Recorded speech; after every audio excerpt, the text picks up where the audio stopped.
Thank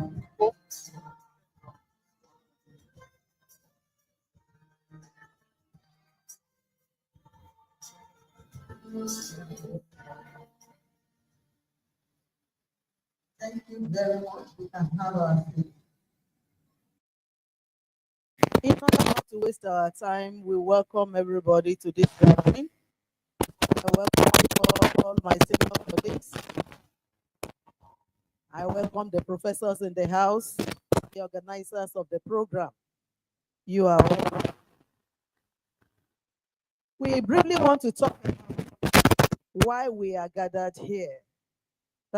We want to talk about the workshop, the State Sustainability Education Program, TASUED, Staff Professional Development Workshop on ESD Competencies. As we all know, if we have the program, we have it there. If we have the program with us, we open to page 1, is there. Education is a powerful catalyst for change towards sustainability and a driver of all 17 UN Global Goals for Sustainable Development, SDGs. Education plays a crucial role in supporting citizens in developing the competencies needed to live responsibly and at the same time,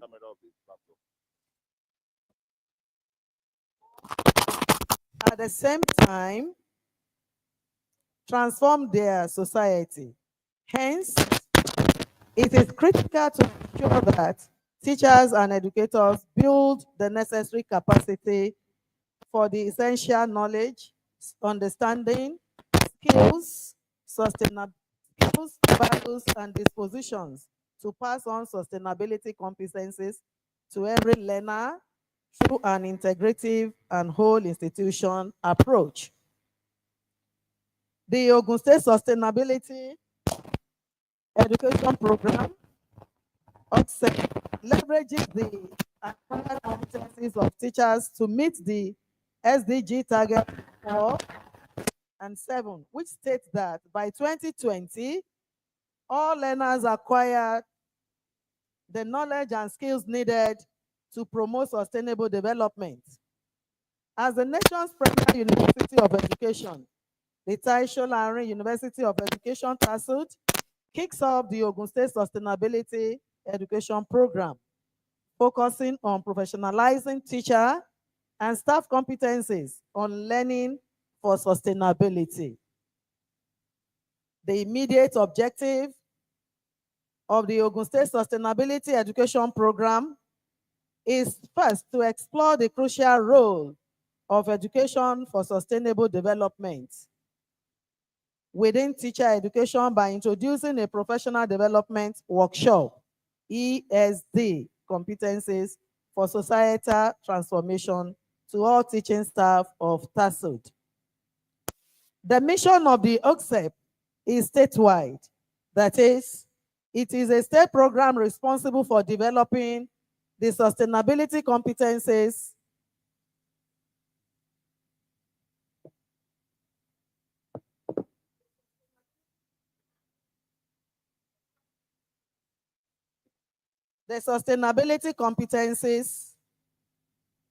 of every citizen and resident of Ogun State. It covers formal and non-formal forms of education or learning. In addition, it extends to the workplace, including government offices, staff, and agencies facilitated by the network of teachers and educators. This staff professional development workshop equips the TASUED educators with relevant knowledge, awareness, and action competencies to become change agents that will transform our societies for the betterment of all people, including their students and the planet. On this note, we welcome every one of us here to this program. Thank you and welcome again.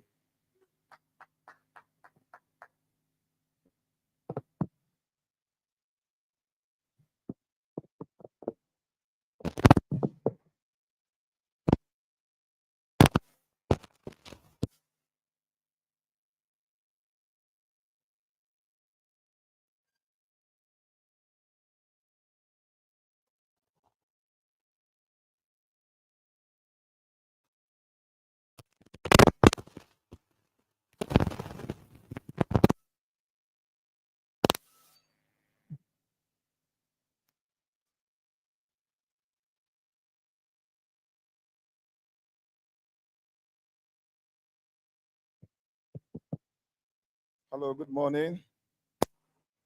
Yes, welcome once again to the TASUED workshop this morning. We welcome you. We welcome you. We are waiting for the next speaker, and that is the SecGen of the NATCOM UNESCO from Abuja. I think maybe in 5 minutes, Dr. Lagunju will be joining us here to make his presentation. So we just wait for some 5 minutes uh, to allow Dr. Lagunju from Abuja to get ready for his presentation. Thank you. Thank you as you wait.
Hello, sir. Yes, just hold on, please.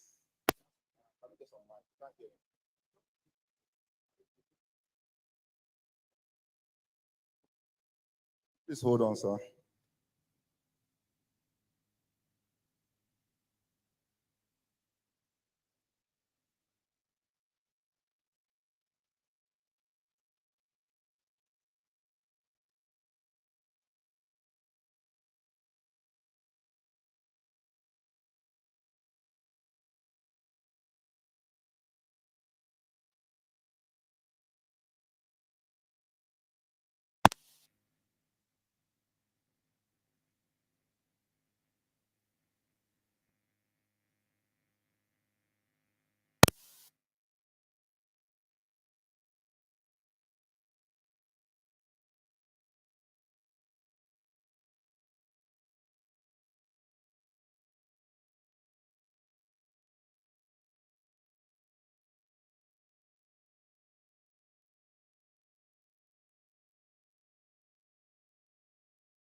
Hello, sir. Dr. Olagunju, you can start, please. The floor is yours. Can I come up now? Dr. Olagunju, you can start. The floor is yours. Okay. Thank you. My name is Dr. Olagunju Idowu. That's it. The Secretary General, Nigerian National Commission for UNESCO. And it's my pleasure to be part of this book-making conference that is addressing something that is so much of relevance to us at this very critical moment. So my topic is strengthening educators' capacity through strategic partnership to build capacity for environmental sustainability and green competencies. I must say that this very topic is very apt. And I don't know whether you can help me share my screen now. If you can let me share my screen now, share from here. Yes, sir. We have it on the It will be screen. easier for me if you share for me over there. We have it on the screen. It's shared, sir.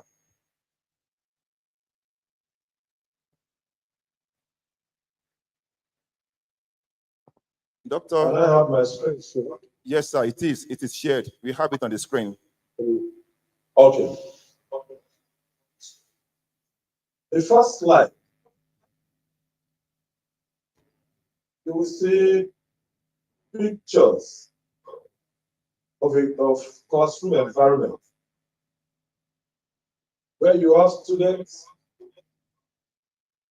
being engaged in a participatory teaching process that is learners friendly and also with engagement pedagogy.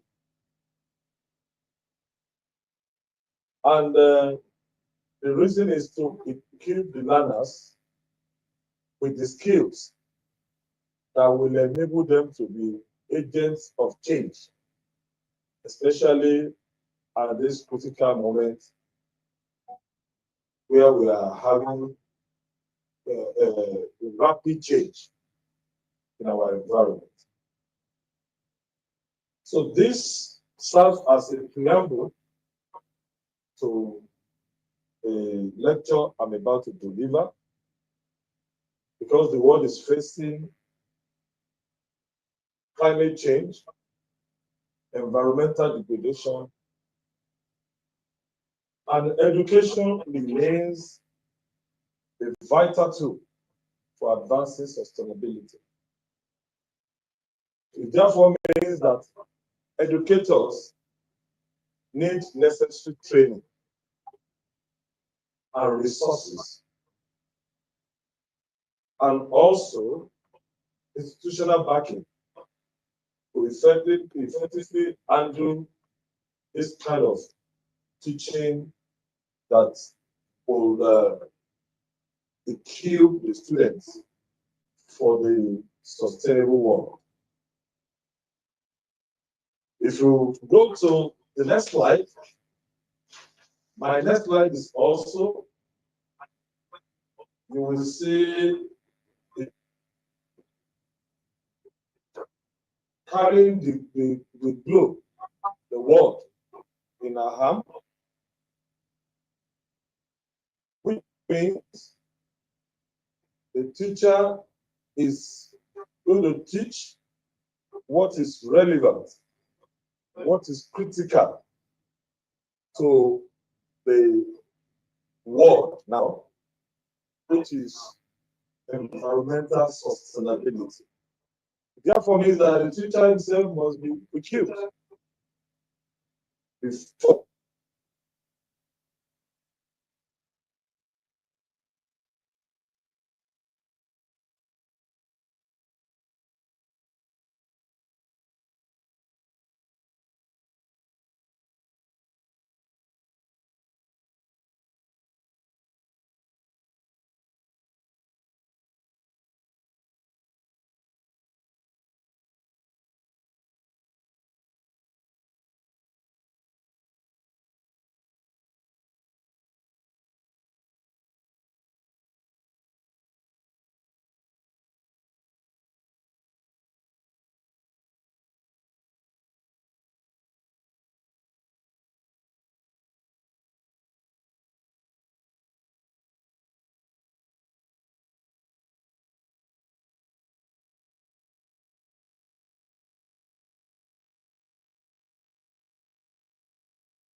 to also be agents of change.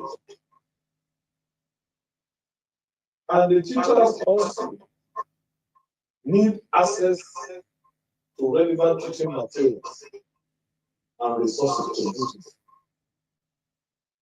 There must also be school support, school leader support, there must be community support, there must be time and space to collaborate on learning. And it therefore means that the teachers must have a capacity to teach, bring skills, and creative way, in a creative way. So it therefore means they must make the class participatory and they will explain from known to unknown to the students. What kind of partnership, this partnership do? If you look at SDG Goal 17, which is a partnership for achieving the whole 17 goals, no single group can do anything in silos. Whatever we are doing, we are all involved. We are all either beneficiaries or those who suffer the effects of climate change. So all of us must join hands together towards doing this. And in other words, there is power in partnership. There is power in partnership. Even businesses, international organizations, we must all work together. Teachers, the community, we must all join hands. You will see that slide the next slide. I have my slide. You will see many arms joined together to form strong ally to do this together in a sustainable way. That takes me to examples of partnership. And let me start with that of UNESCO. UNESCO has some ways of handling this particular issue. And many things have been done by UNESCO, especially in Nigeria.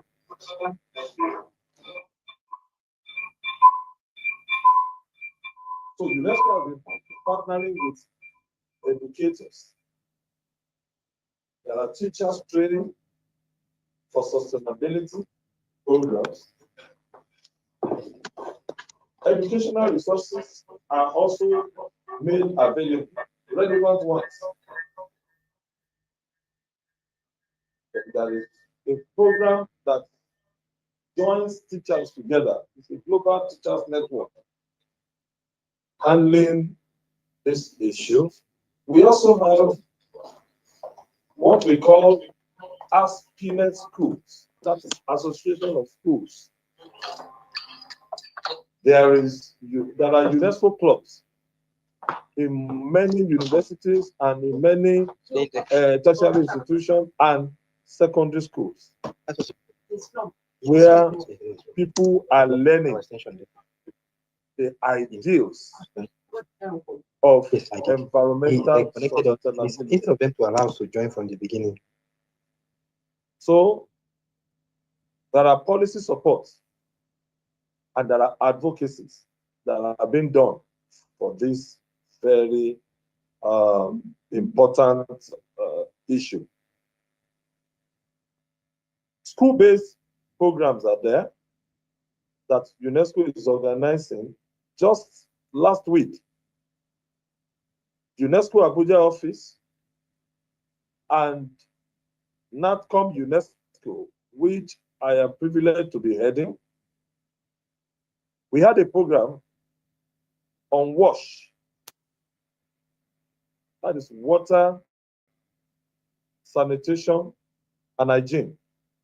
And many schools were invited. And there were speakers that came to teach them, teachers and the students, on how to live an environmental, sustainable society, sustainable world. So there are things like that. Even next week, we are still going out to some of the schools within Abuja and neighboring Nasarawa states. And also, there should be partnership with the local organizations. There are other NGOs that are working in this, since we cannot achieve it all alone. So this partnership is an example of partnership that will enable us to understand the partnership towards doing this is very, very important. Other examples of partnership, there is partnership with Eco Schools, which is a special program by the United Nations Environment Program, UNEP, and UNESCO. And this is going from school to school, and it is also available. It's a partnership which has also helped. There is also a partnership with UNICEF and ministries of education, as education is on the concurrent list in Nigeria. So there is this partnership with UNICEF and ministries of education, federal, states, and even in the local governments. And this has been helpful towards educating teachers the educators that will disseminate knowledge. There is also partnership with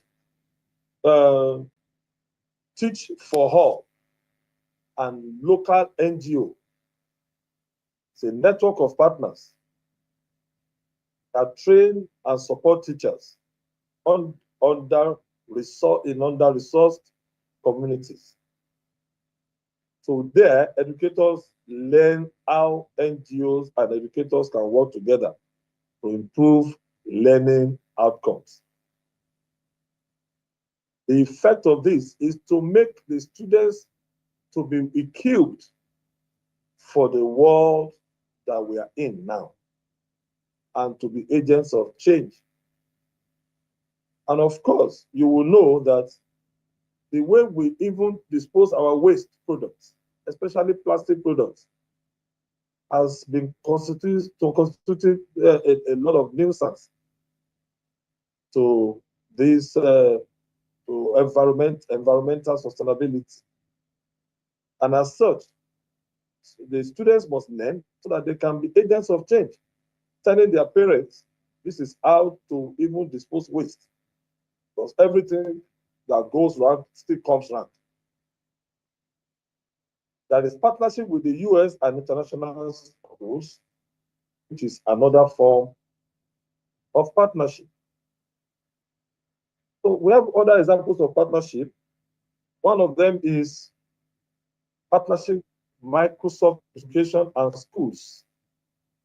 As I said, private individuals are also involved, NGOs are involved, organizations are involved.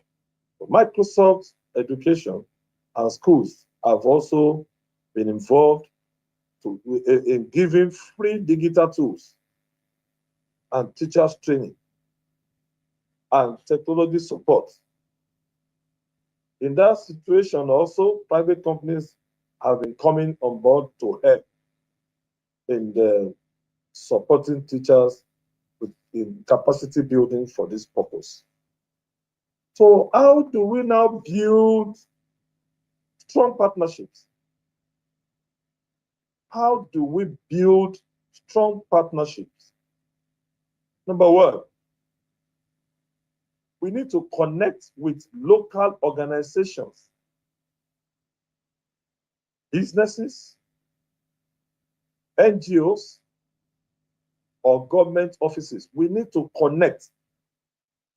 The world we are living now, no one should live in silos. We need to connect to others. No one person can do it alone. Partnership is important if we must achieve the 17 SDG goals by 2030. We must all connect. And also, we need to share our goals. We need to share our goals. And if we don't share the goals, you will not be able to achieve it. We also need to look for shared interest, like promoting sustainability, improving learning, and supporting the community, especially the community where schools are located. And this also begins with simple projects that will grow in partnership over time. Simple projects that could go over time. Communities must be aware, and we should do some projects that can make them to also participate. We need to also share results of success. We share our success stories. It is very, very important. That's how to build strong partnerships under this very important issue that we are discussing. And then in that situation, there must be trust. We must build trust, and we must encourage others to get involved. As I said, all hands must be on deck. Then we must stay in touch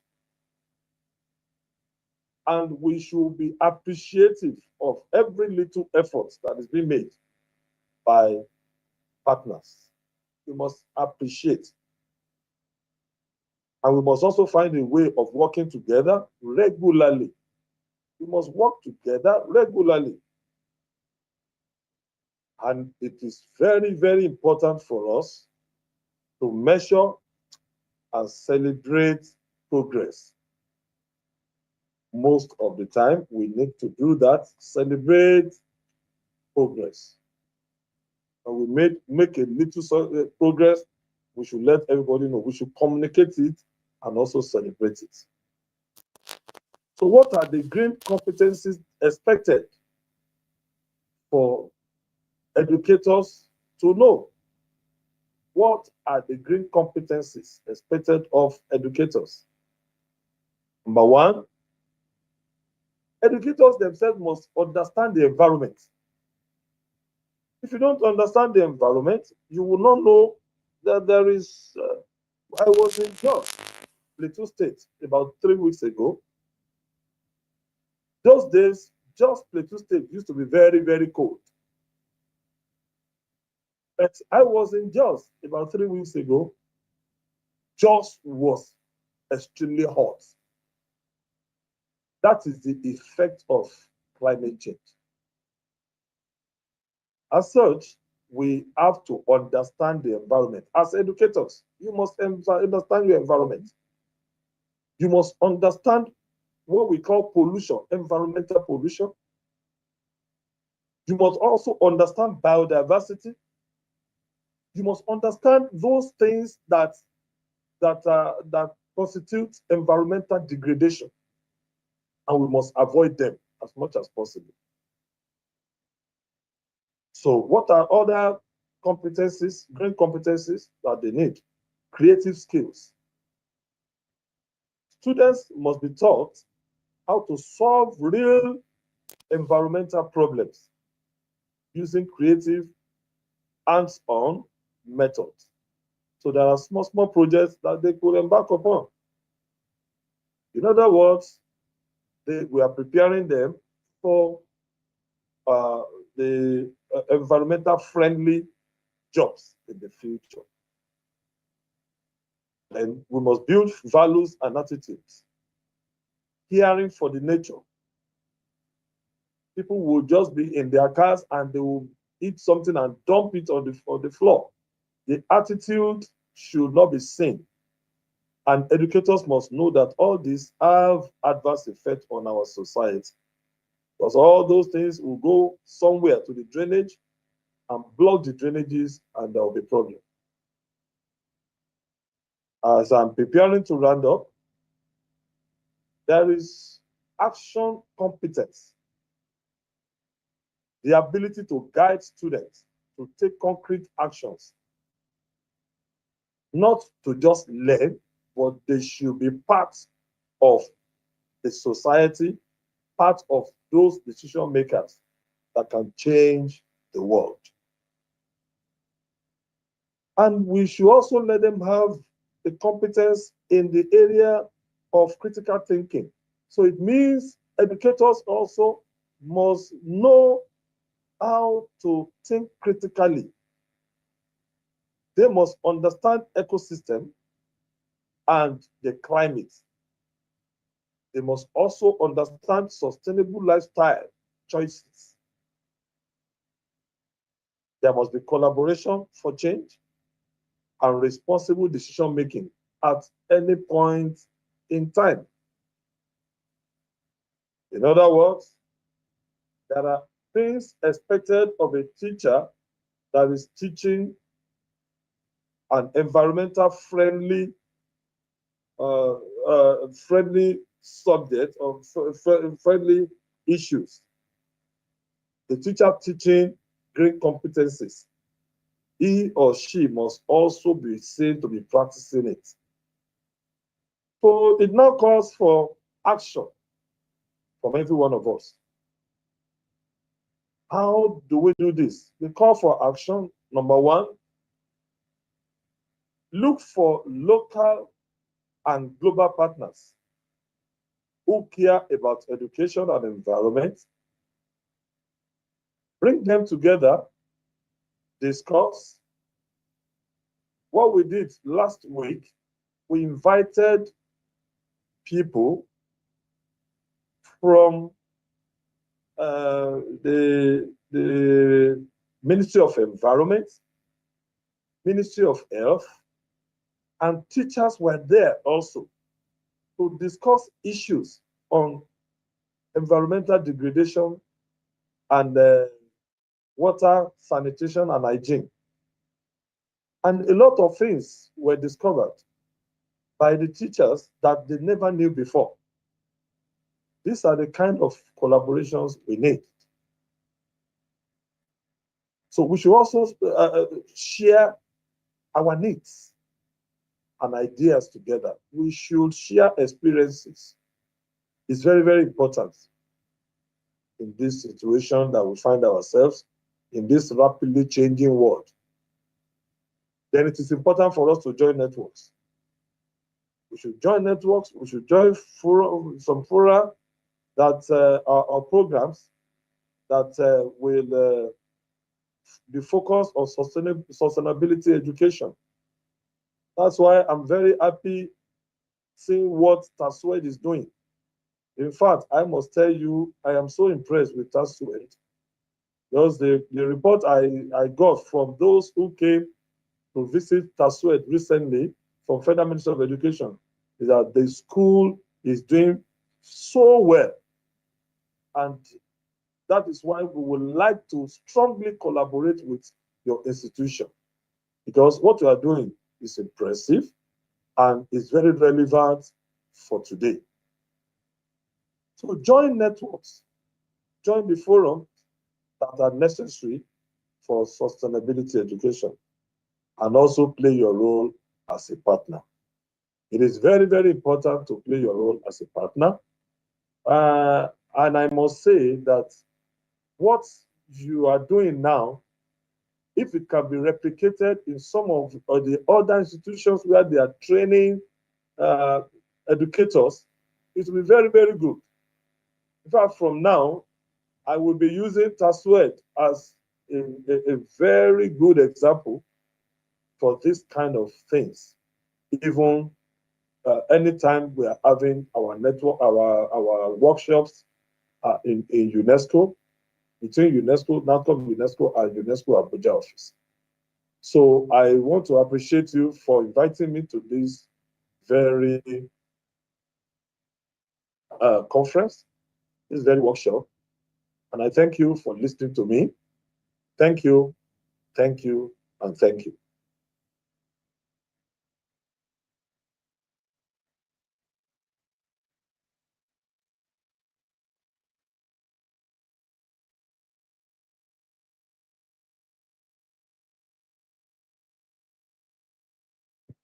Thank you, sir. Thank you. Thank you, Dr. Lagmunju. Thank you very much. We appreciate you so much. And we'll keep in touch with you to see how we can foster SDG and ESD in our teacher education. Thank you very much. You will get to receive all our materials plus the lectures that will be delivered afterwards. Thank you very much. We appreciate you, sir. Thank you. Thank you so much. Thank you. Thank you. Bye, Thank sir. you. Have a very good workshop. Thank you, sir.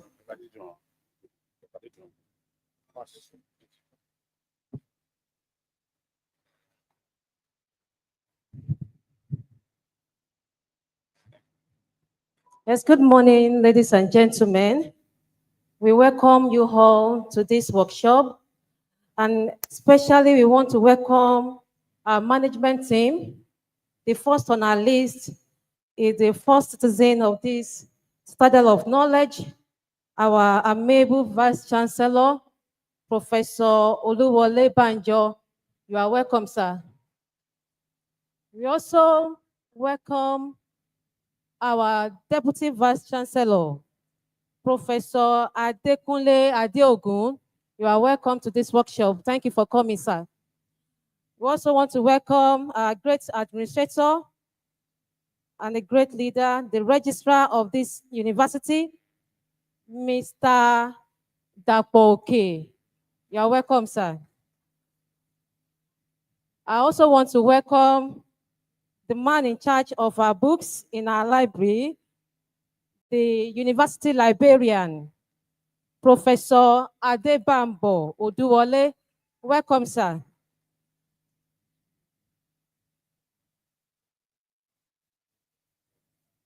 Okay. I also like to welcome one of our guest speakers, Mr. Ademola Ogunbanjo. He is the CEO, Oando Clean Energy Limited. You are welcome, sir. That is Mr. Ademola Ogunbanjo. We welcome you all, ladies and gentlemen, from different departments and colleges. You are welcome. We believe that we are going to enjoy this workshop. It's going to be an impactful one. Environmental sustainable development competencies for societal transformation. And we all need this knowledge. So the next on our program now is to welcome, the Vice Chancellor for his opening remark. The Vice Chancellor, sir. You are welcome, sir.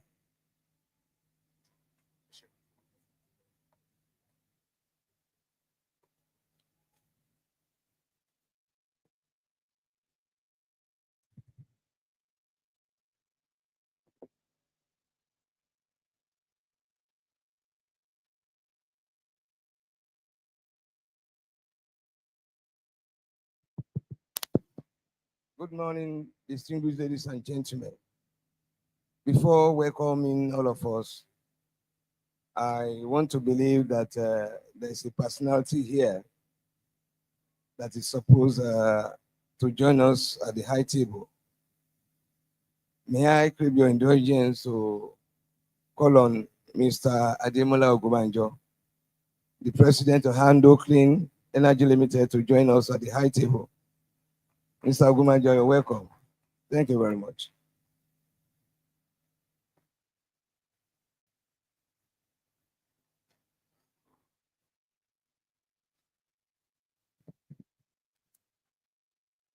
The Deputy Vice Chancellor,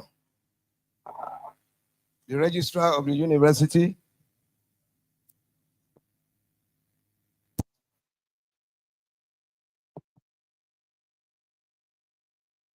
the Bossa ably represented, our guest speaker, Mr. Ogunbanjo,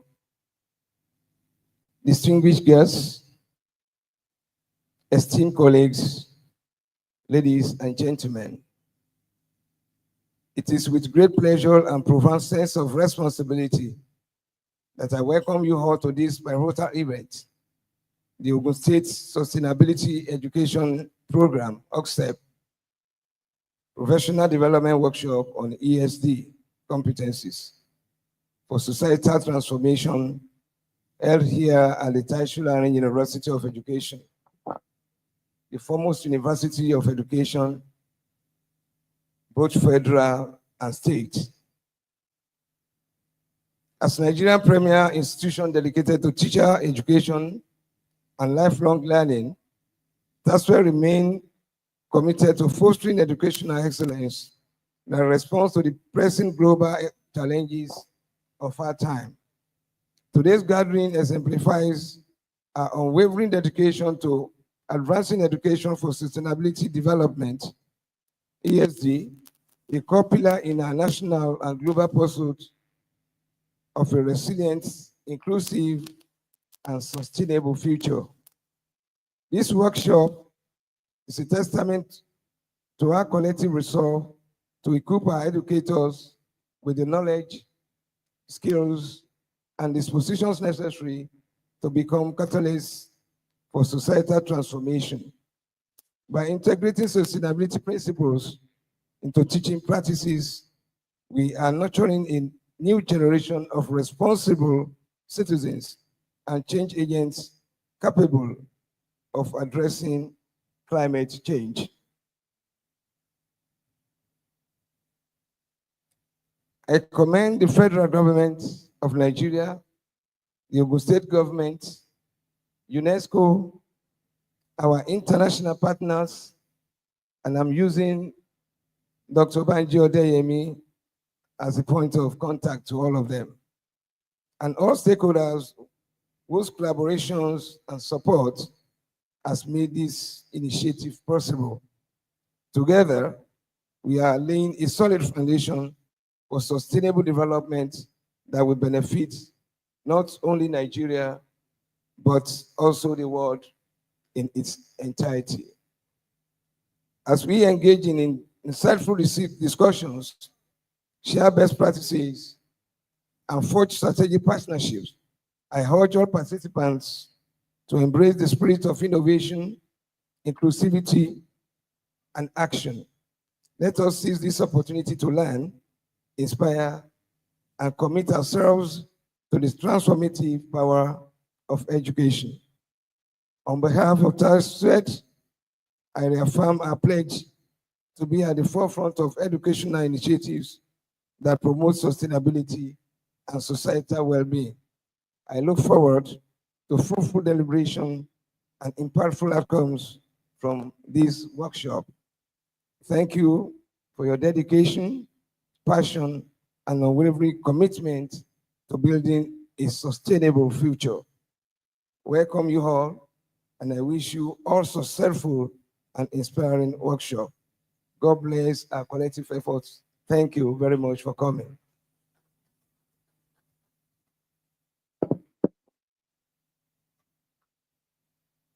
Again, let us give our dear Vice Chancellor a resounding applause. Thank you, sir. As the Vice Chancellor has said, we should seize this opportunity to learn and inspire and also commit ourselves to transformative power of education and also environmental sustainability development. The next item on our program now is to listen to an online presentation. That is our Module 1. And the title is Sustainable Development Goals and Sustainability Competencies in Teacher Education. This will be presented by Professor Marco Rickman from University of Vector. Please, distinguished ladies and gentlemen, join me to welcome Professor Marco Rickman from University of Vector for his online presentation. Please let us appreciate him.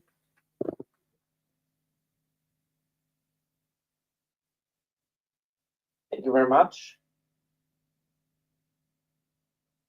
Let me just.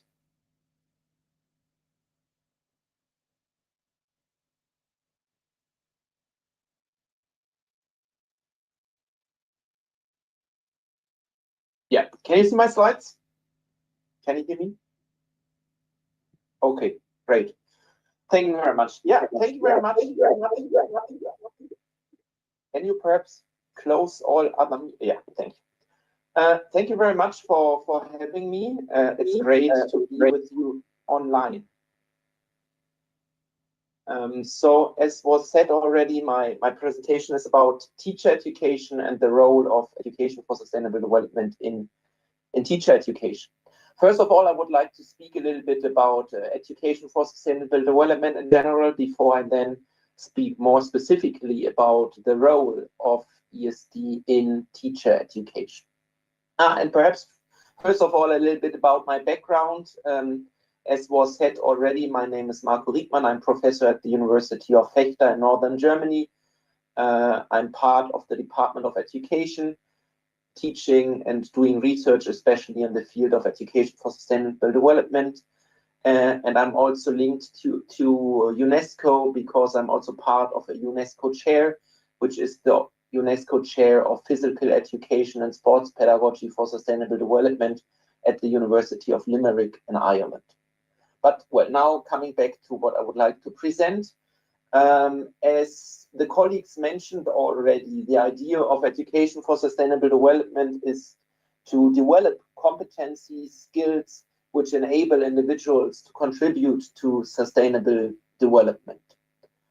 And on the other hand, we also can say, and that was mentioned also already, that it is linked to the sustainable development goals, the idea is that learners, that students are equipped with knowledge and competencies which are needed not only to understand what the SDGs are about, but also to become engaged in promoting the transformation needed, so that they do not only know about the Sustainable Development Goals, but also contribute to achieving them. And you may have come across that document that you can see here, published by UNESCO in 2017. If not, you may consult that document that is giving many details about how education is linked to the Sustainable Development Goals.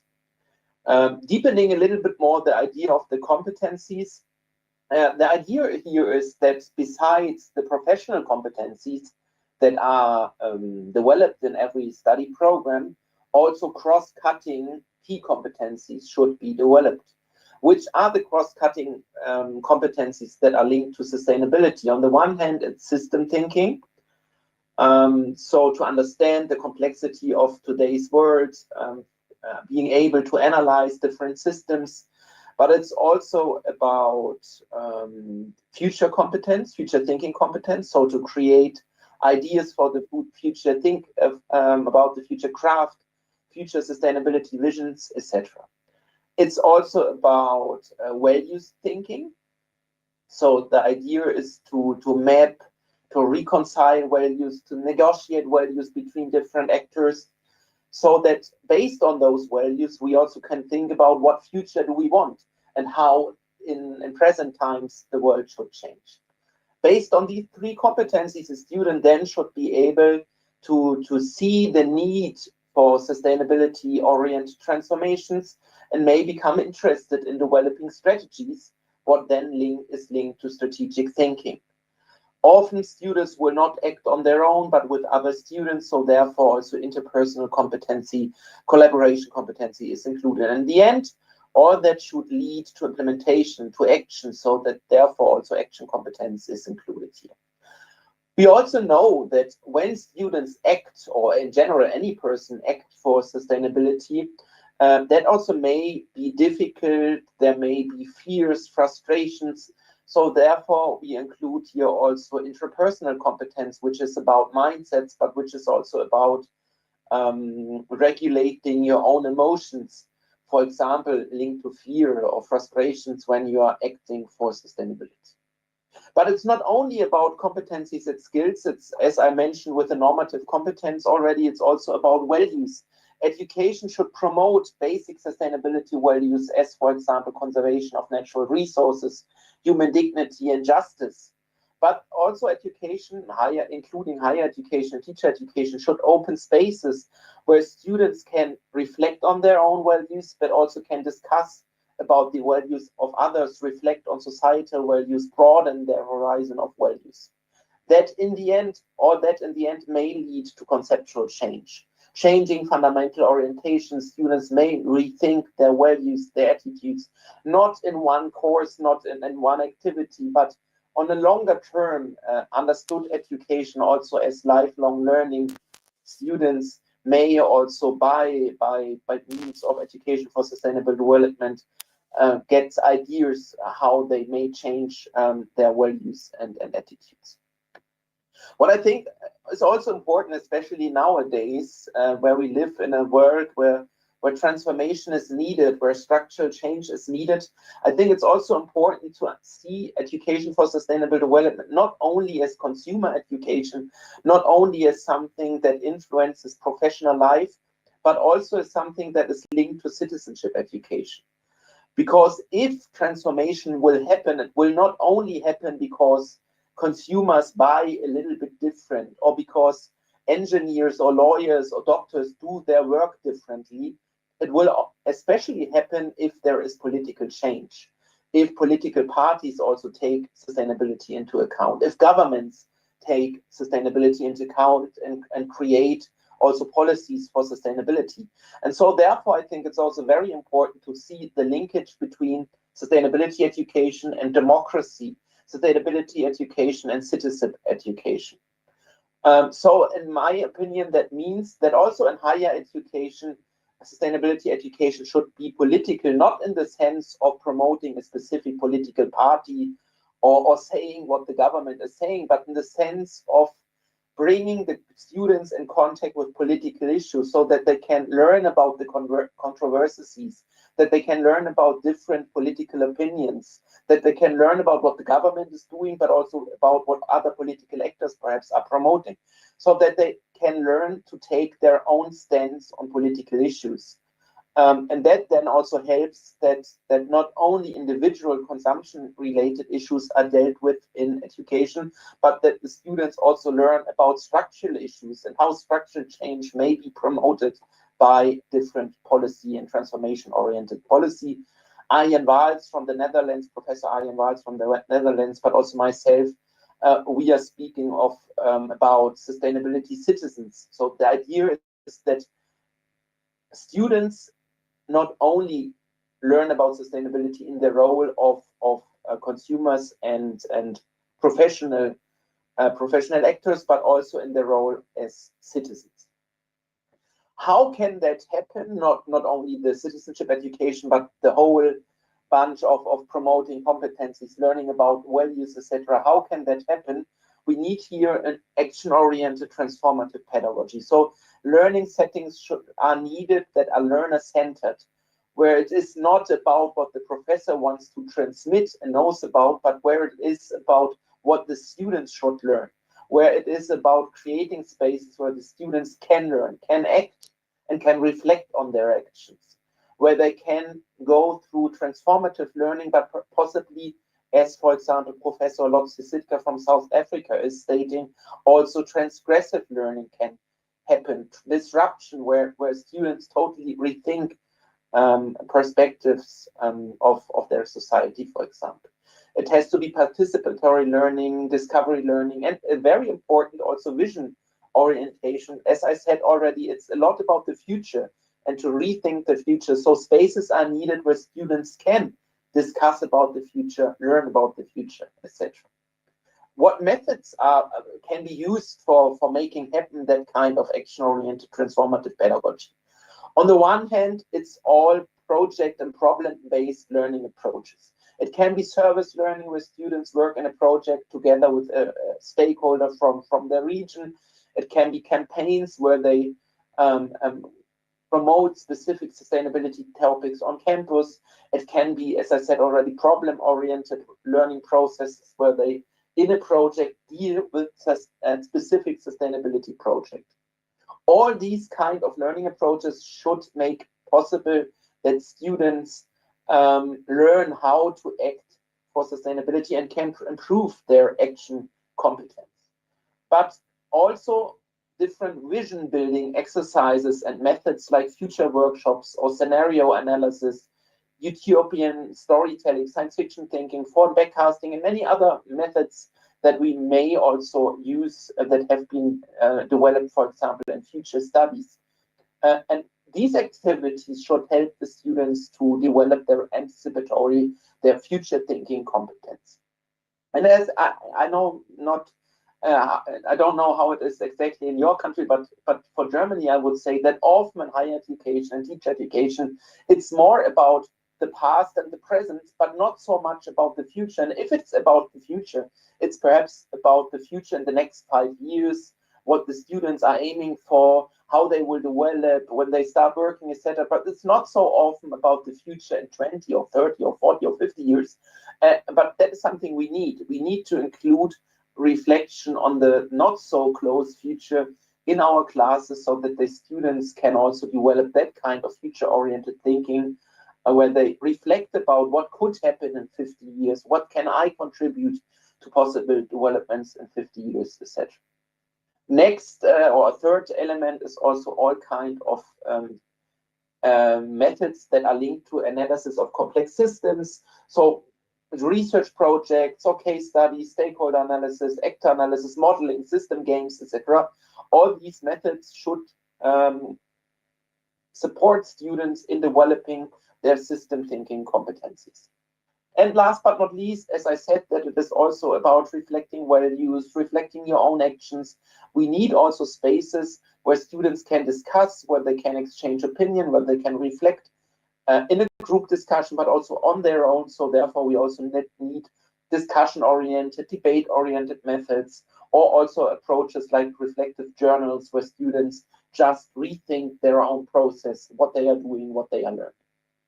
What is important, and I think that was mentioned also by some of the colleagues, it is not only about what is happening in the classroom, what is happening in student-led projects, it's also about the whole institution approach.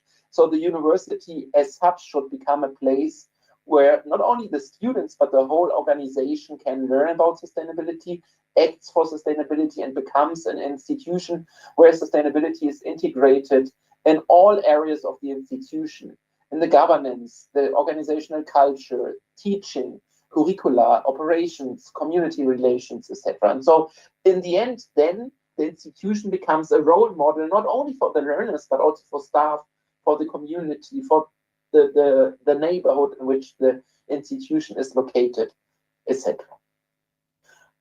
Obviously, all that is also very relevant for teacher education, because also teachers play a significant role then in bringing forward sustainability in society. The teachers and educators are the persons who then in school, in kindergarten, in adult learning centers, etc., are working with sustainability and teach others, open up spaces where others can learn about sustainability.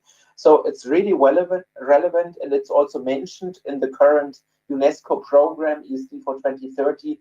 One of the main action fields in that current program is strengthening the capacity of educators, trainers, teachers to become learning facilitators for ESD.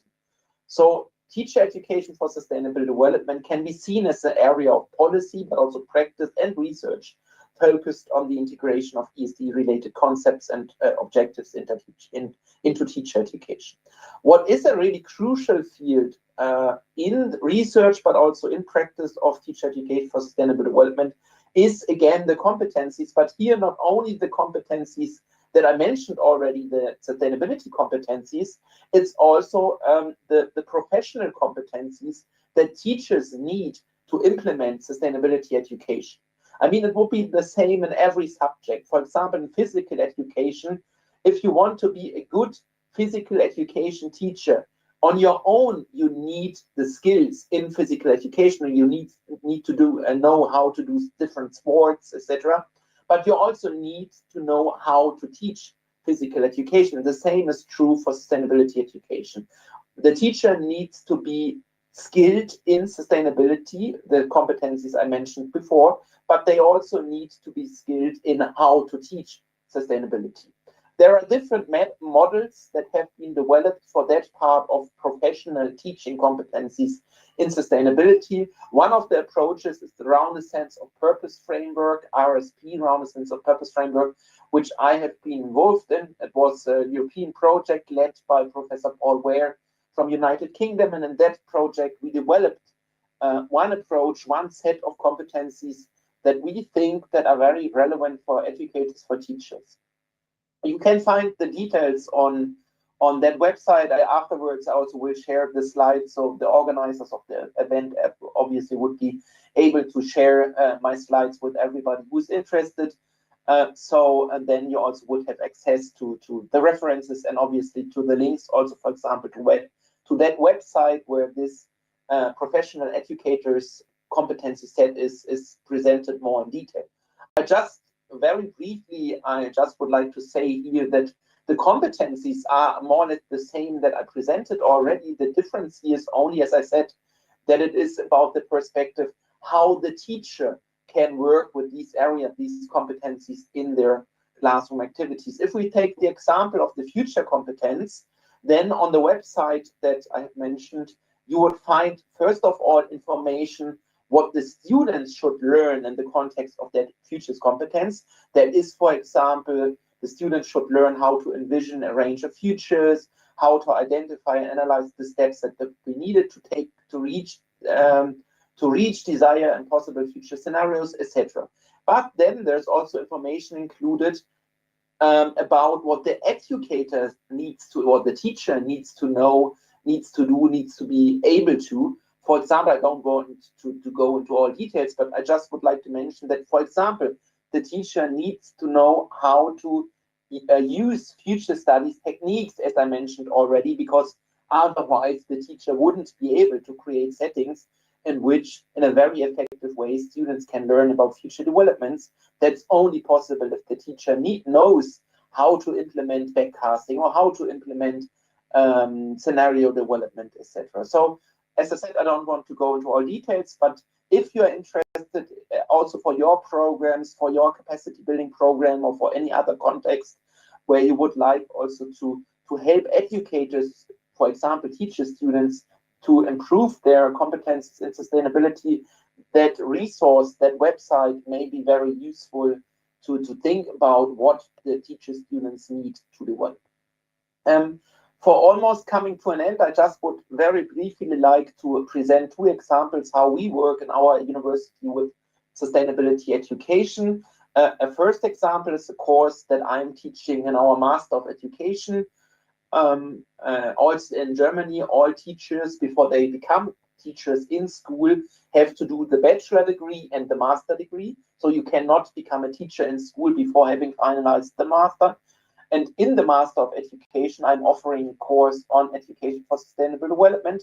That is more a theoretical and concept-based course in which the students, with my support, learn about sustainability education, discuss different concepts, and then they develop a concept how they could implement sustainability education in a school that they choose. They don't have to implement it then, because in that course we don't have time and space for that. But what they do is they develop the whole concept, they present the concept in the course, it is discussed, evaluated, and so in that way they learn how to develop a concept of sustainability education that could be implemented in a specific school. And more practice and implementation oriented course is a different one that is also open for teacher students, and which is based on the idea of service learning. So it is a course in which students come together, more or less 20 students. That example that you can see here is from an implementation 2 years ago. There we had 23 students, many of them teacher students. And with the activity of service learning, we brought the students together with actors from different stakeholders from the region, stakeholders that described, that presented to the students a specific sustainability issue, sustainability problem, and then the students formed groups, and together each one group, which each one stakeholder then worked on solving, on bringing forward a solution for one of the issues, and then in the end they had to present their project, how they worked on that issue, what were their solutions they came up with, and not all had to be implemented, but at least partly their suggestion then was also implemented. What kind of projects I'm talking about? For example, one group collaborated with a local association and promoting tree planting, and they helped that group, that association, to improve their public relations, their campaigning. Another group helped in preparing action days for sustainability in a local community, and helped also to promote these activities so that more citizens knew about and were enabled or were informed that they can take part in those action days.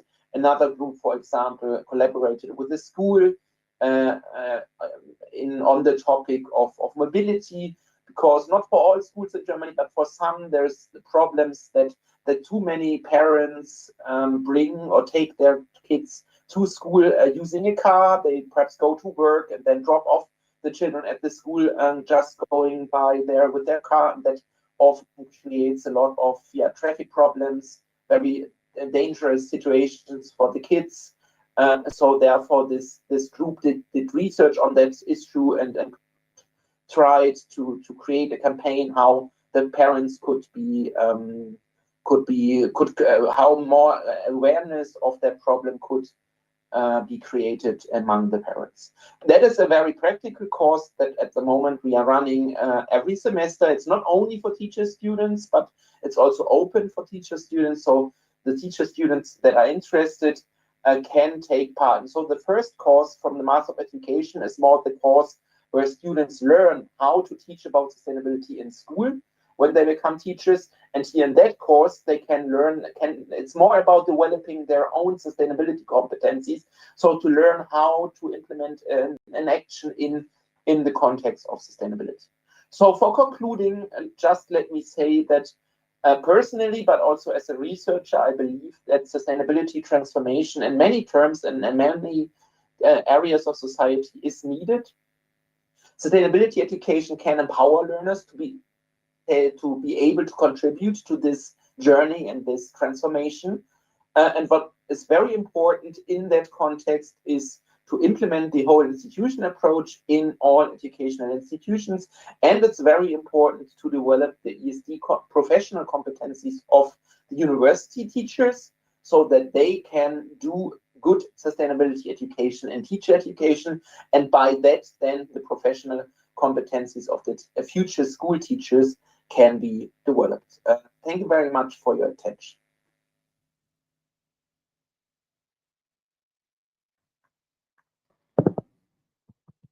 Thank you, Professor Rickman. Thank you so much. Can you hear me? Please unmute me. Unmute me again. With this.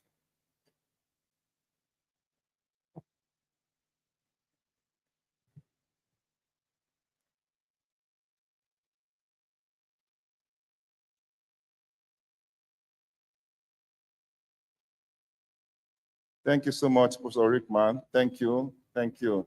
Professor Rickman is from University of Vector in Germany, and he's also a co-UNESCO chair at Limerick University. We thank you so much. He's probably one of the best in the field of teacher education for sustainable development.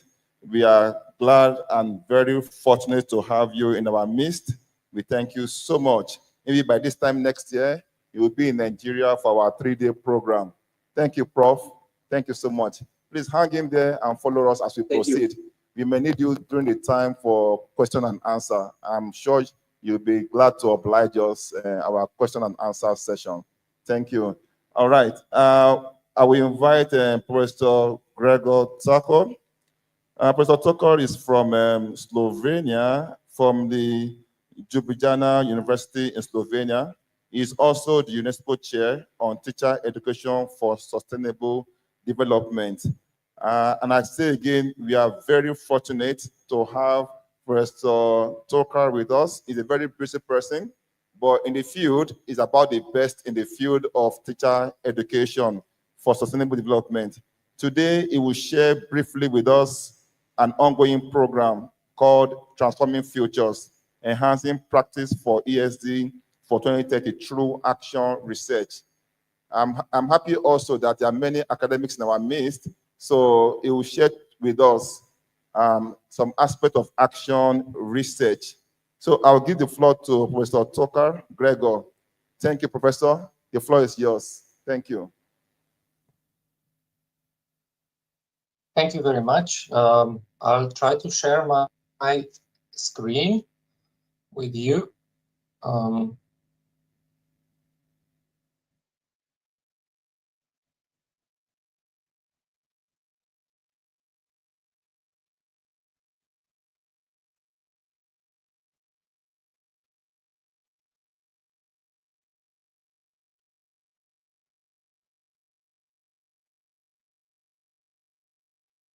I hope you can see my whole screen now.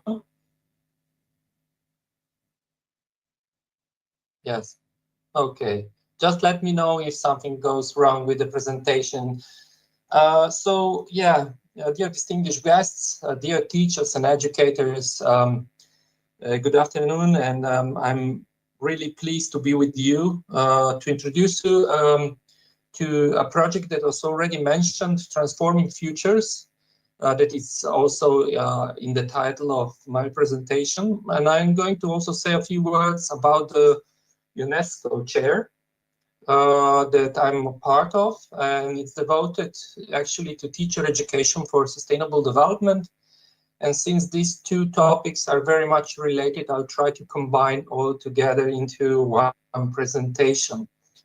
And maybe for the start, it it's most important to say that I'm today wearing at least 3 hats. First of all, I'm a shareholder of the UNESCO chair that I was mentioning, that it's at University of Ljubljana, where I'm based as a researcher and also a teacher educator. At the same time, I'm also, as it was mentioned already in my presentation, a part of the team that is implementing the project Transforming Futures, Enhancing Practice for ESD for 2030 through action research, which is very much related to the topic of your meeting, the whole seminar, workshop, and also very much relates to what Professor Rickman told you before my presentation. And last but not least, I'm also teacher educator, as I said, and also science teacher. And that's basically my background from starting point. So I'm going to talk about 4 points in the content. So first, I'll just give you a short introduction to ESD for 2030 that I'm sure you're all already aware of, and try to link it to our work that we do. So yeah, maybe this photograph on the right side is showing where Slovenia is based. I have to tell you that it's a very tiny country. If I compare it to your country, it has only, well, 2 million, a little bit more than 2 million residents, which is 100 times less than, more than 100 times less than in Nigeria. So yeah, just to give you some, first of all, local context through stamps. I think when we talk about issues like sustainable development, we always need to understand the context we are coming from. So this is the context where I grew up and where my culture comes from. And yeah, we are a small country below the Alps and beside the Adriatic Sea, which is part of the Mediterranean Sea. And we are in the crossroads, I would say, of different cultures, having lots of influences from, let's say, German north and Hungarian east, and of course, more Balkan and Italian influences from the south and southwest. And this, of course, affects all kinds of things like our food, our architecture, etc. But most important, in relation to sustainable development, we are also very rich with biodiversity, especially because we have a country on very different altitudes, from the Alps to the, as I said, to the Mediterranean area, and also to the floodplains in the east. And this, of course, affects our diversity of species, and this, in a sense, also brings a lot to the definition that Slovenia is one of the hotspots of biodiversity in Europe. And in addition to that, we are very famous for caves. So in this small country in the middle of Europe, there are more than 15,000 caves. So basically, we are living above the Swiss cheese of caves below us that you could also visit. So this was a small, let's say, postcard of Slovenia, which is an independent country for the last 30 years. Before that, we were part of a bigger country called Yugoslavia. Yeah, if I go now to more, let's say, global perspective on the issue, I would say, first of all, that this global perspective, of course, this global context represents more regional and global view of us as being part of the global north, where majority of people, of course, in the world population live very comfortable life in this bus that goes into the future. And but this bus is becoming more and more crowded. As we know, there are more than 8 billion people on the planet at the moment. And Each of us has its own, of course, personal challenges in everyday life, like taking care of children, job, parenting, etc. These are, of course, real life challenges of on individual scale, but what we are addressing in this particular workshop is our collective challenge, which is called sustainable development, which is also very real. And this is something that I want to address with introducing, first of all, ESD for 2030, which aims to build more just and sustainable world through strengthening, of course, education for sustainable development, and also contributing to achieving 17 SDGs that I'm sure you're very familiar. But what is really bringing ESD for 2030, and it was already addressed to a certain extent prior my talk, is that it's trying to mobilize different stakeholders and trying to affect different levels of our societies, from building like policies, developing policies, to changing learning environments, to capacity building of educators. And I think this workshop is mainly focusing on that, and of course also empowering youth and local and promoting local actions that are relevant for a particular area of our planet. So in relation to that, I would just like to briefly describe how I see education for sustainable development, and how is this related to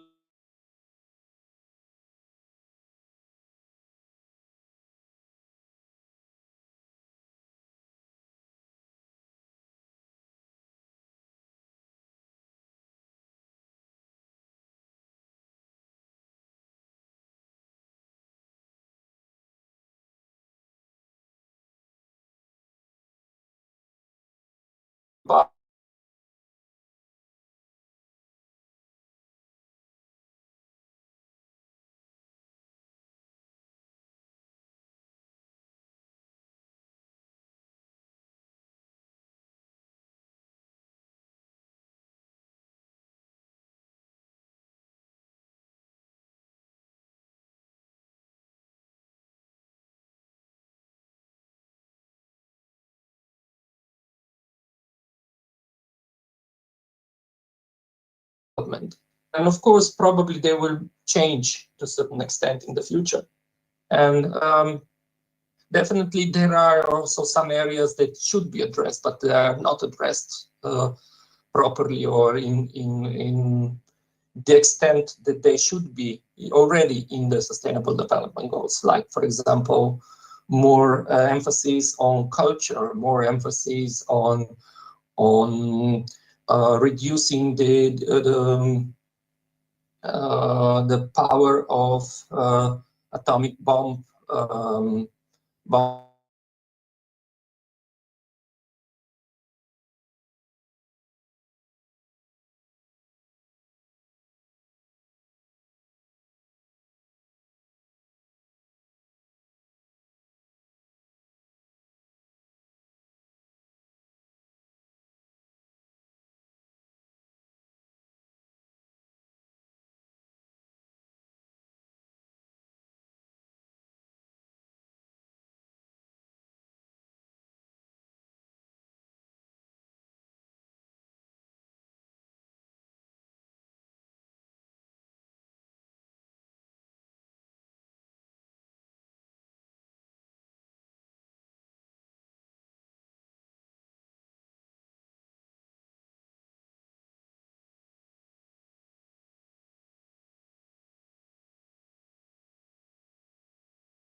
training, community engagement, and communication in relation to teacher education for sustainable development.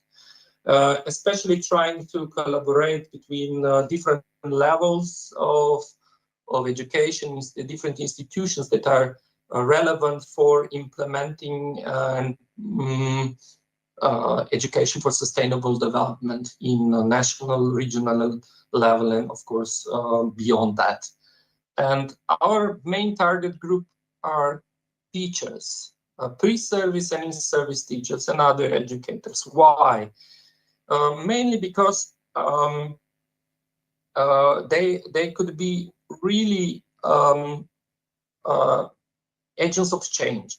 You know, there is, according to estimation, there is approximately 23%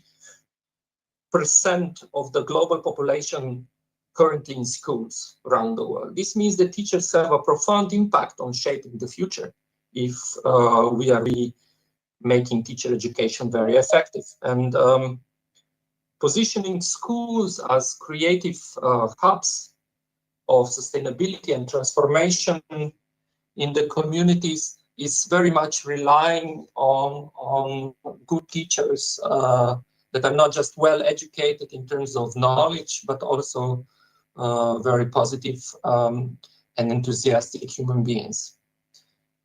Yeah, so I said that UNESCO chair, our UNESCO chair is very young. We are still in the crawling phase. So it means we are operating 10 months now. And of course, we have some long-term objectives that are presented here, which are mainly focusing on promoting systemic whole institution approach in ESD and on trying to focus not just on formal education, but trying to connect it with informal and non-formal education. Mainly because today sources of information can come from various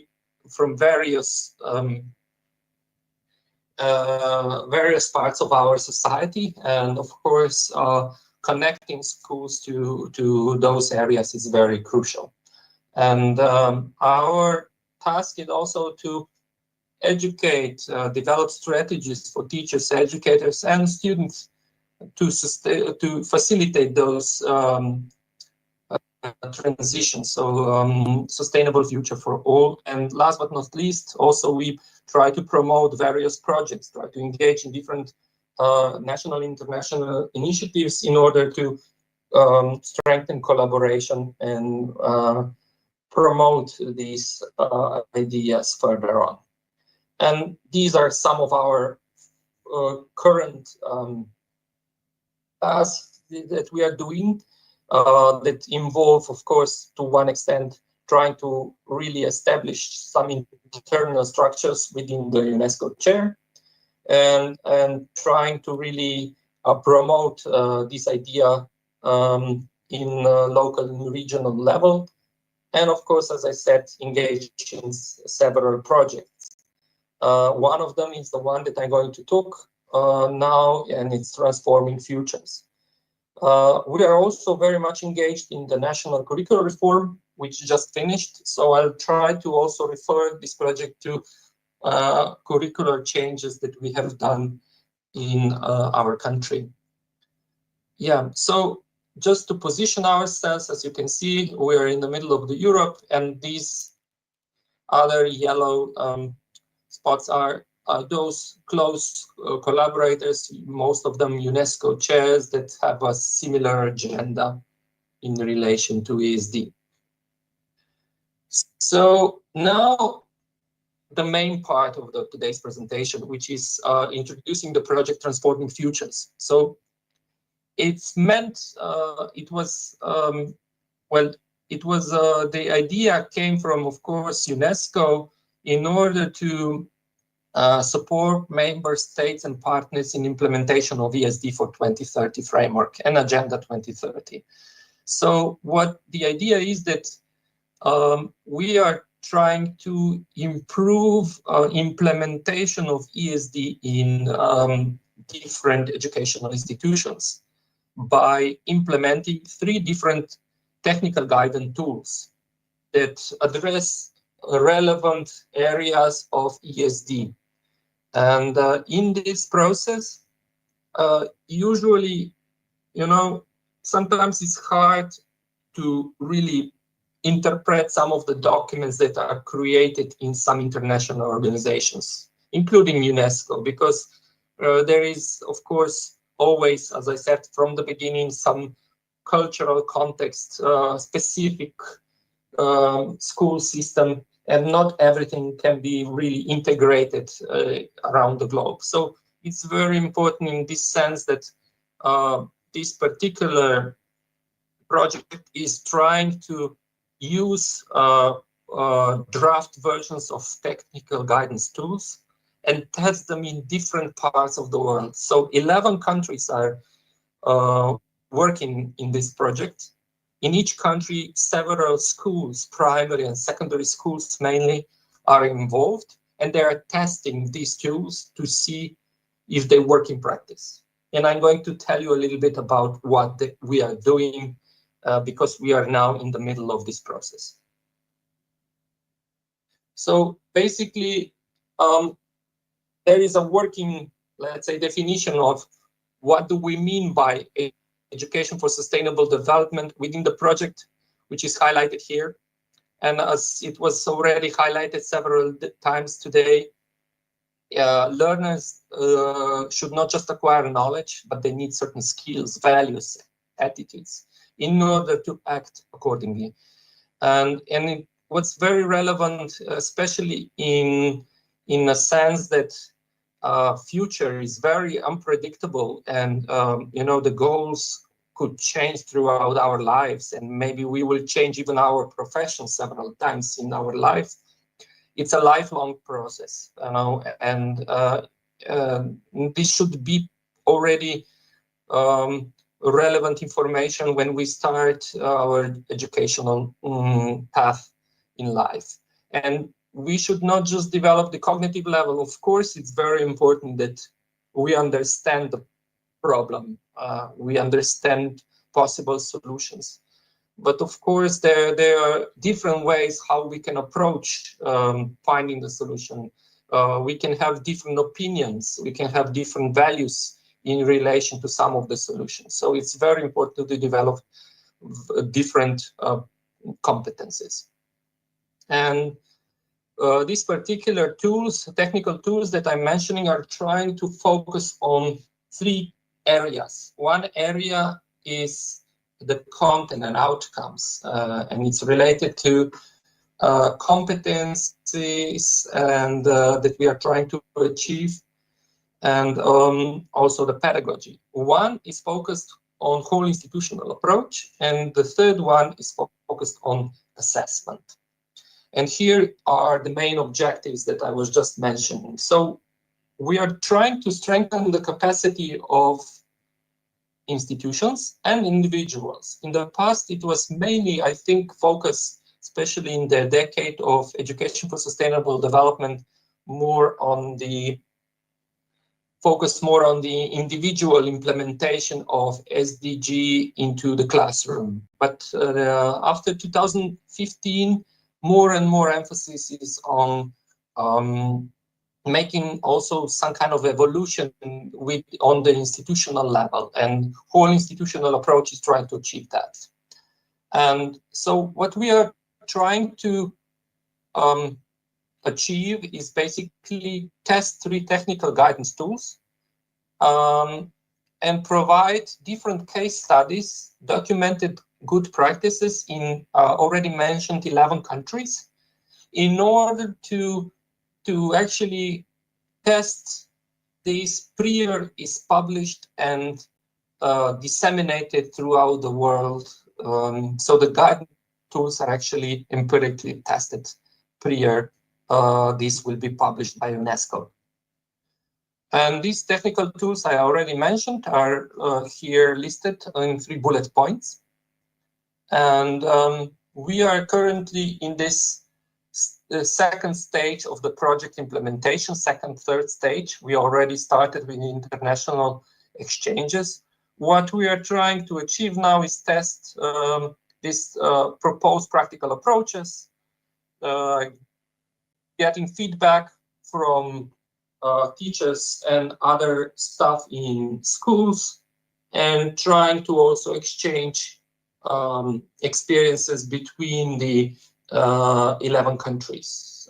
Just last week, we had them exchange with Romania and Germany and Indonesia. So this is the plan. And of course, I would just like to briefly explain what is each tool trying to achieve. So the first tool that I'm going to mention is, of course, whole institution approach in ESD. So trying to focus that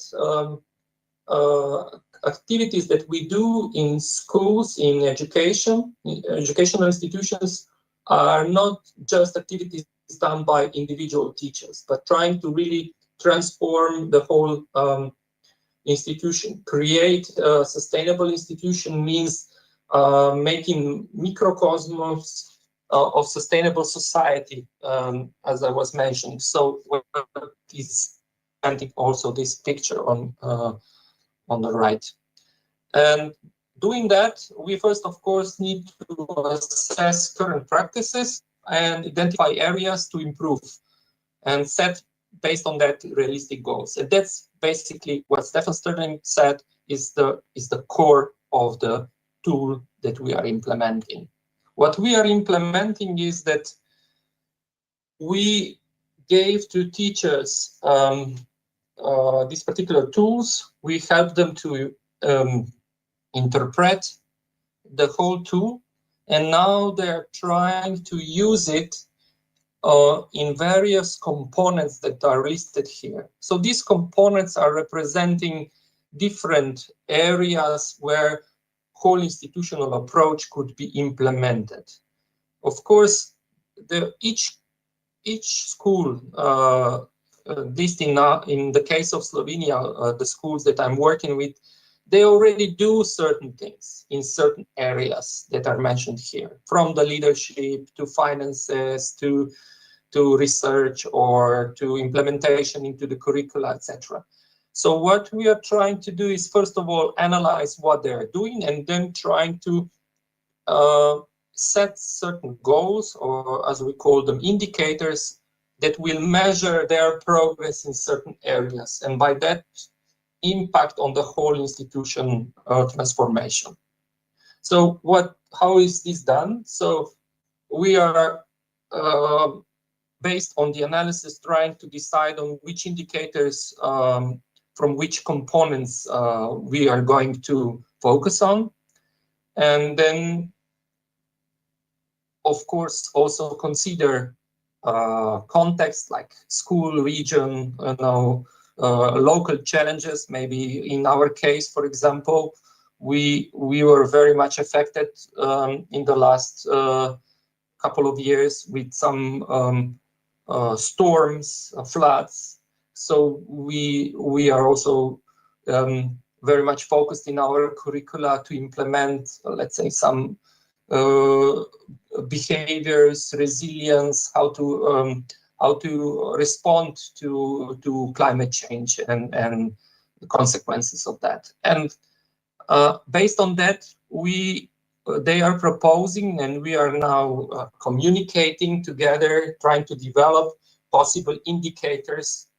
So these are basically some set goals for the next school years that they will try to achieve. They will try to measure the progress, and by that, trying to affect the whole culture in certain institution, certain school. The second guidance tool that we are testing now is focused on sustainability competencies and pedagogy. So it's very much related to what you're discussing today. And it was developed by UNESCO chair in Norway. And basically what they are proposing is that we are trying to focus on different domains. So not just on cognitive, which is traditionally very much let's say, in the core of a curricula, but also on a social emotional domain, learning domain, and behavioral domain, and also different capacities that were mentioned. Especially in the case of Slovenia, I can say that they were mainly focusing on interpersonal capacity and action capacity. And for each capacity, as you can see, there is a list of competencies that we could develop, from self-reflection, creative thinking, systems thinking, to innovation, social entrepreneurship, and civic participation, etc. So what they are doing in practice is they are taking their own lesson plans, things that they are doing in the classroom, and trying to test a proposed tool and trying to add on, maybe, I don't know, what else could be achieved with particular lesson plan. For example, if there was already set some goals in relation to knowledge, they were then learning targets also maybe focused more on participation or on critical thinking, trying to see what else could be developed with certain lesson plans, certain educational activities. That's the plan. In our case, this is implemented into schools. I'll tell you more about later on. And the third one, which is very interesting because by now there was not so much focus on the learning assessment in relation to ESD. So, but I think I'll give you one very practical example. So I very often organize workshops for secondary school students, for university students, or for teachers. And for those like secondary school students and also university students, I always, not always, but very often I get the question, is this going to be in the test? Okay. So the workshops where we are trying to develop their, let's say, skills of critical thinking or system thinking, it's very difficult to assess it with measure with grades, typical grades that we use in the classroom. So what here is proposed is that we are trying to rethink the way how we are assessing. So Daniel Fischer, who is one of the creators of this tool, he is trying to put more in front also the emphasis of assessment for learning, and so not just summative assessment, but also diagnostic assessment, and of course also assessing evaluating the progress in learning. So, and so this tool is presenting already some cases how peers could also contribute to the assessment, how third parties, educators, how learners could be engaged in assessing the knowledge, attitudes, etc. And here is like the 4-step approach that they are proposing, and by this approach, we are trying to assess several types of assessment that are very common in schools, like from the typical exams that we use to student portfolios, to oral presentations, to, let's say, lab reports. And our students are now trying to use this framework that is presented here, try them in schools, and try it with different types of already existing assessments. So, for example, if I give you one example that I was discussing with one of the teachers from secondary school, so they were using a written exam on sustainable food consumption, and they were trying to integrate into assessment not just cognitive level, but also behavioral level, because it's also relevant, not just what you know about sustainable food consumption, but trying to also see through, let's say, different vignettes, through different activities where they need to propose possible scenarios to see how they can operationalize their knowledge. And yeah, so what is really proposed here is that they try with this technical guidance to strengthen learners' participation in the assessment. That's the most important idea here, and also trying to really develop maybe some more reflection skills of learners, trying to be more critical about their progress, critical about their learning, and maybe learn through the assessment more about their learning process, and also to be more integrative, to make these assessments more real life, more focused also on behavior and social emotional domain, not just on the cognitive domain, etc. Also putting forward values, future thinking, etc. So this is the main, let's say, agenda behind the technical guidance tool. So very similar as I was explaining to you, I gave also presentation to 4 schools in Slovenia that were selected by the from the SPNet network of UNESCO schools. We have approximately 140 schools, and 4 schools were selected. 2 are secondary school and 2 are primary schools. And based on the, let's say, initial survey that was done by representatives from these schools, from each school on average three teachers or also principals, we have then collectively decided which technical tool they will try out.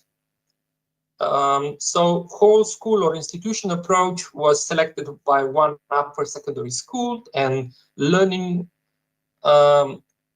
through assessment was selected also by one of the upper secondary school, and the 2 primary schools focused more on pedagogy and competencies. And the whole process that we are in the middle of now is that I'm meeting online and offline with teachers. This is like a small group of teachers that I met with in this process, and we are going through these documents that I was telling you about, so these technical tools for each area. And we are trying to, first of all, understand these technical terms, understand what is meant, what is the message behind, what are particular tables for some frameworks that are developed within. And that's one area. They, of course, then they try to test their materials in relation to these tools. But at the same time, we are also aware of the, let's say, local and regional context. So our school system very much follows some of the recommendations of the European Commission. And one of the documents that Professor Rickman before me was also part of, he was one of the consultants, is the Green Competencies, is the document where we have 15 competencies, from more action-oriented to those more focused on systemic thinking, developing values, etc. And this is actually one of the key documents that was used for school reform now. So we are at the same time trying to implement, of course, these guidance tools that are presented here, and being aware of what is going on within our school system. And of course, some things are very related, for example, when it comes to pedagogies and sustainability competencies, but some competencies are different from those proposed in the Green Comp.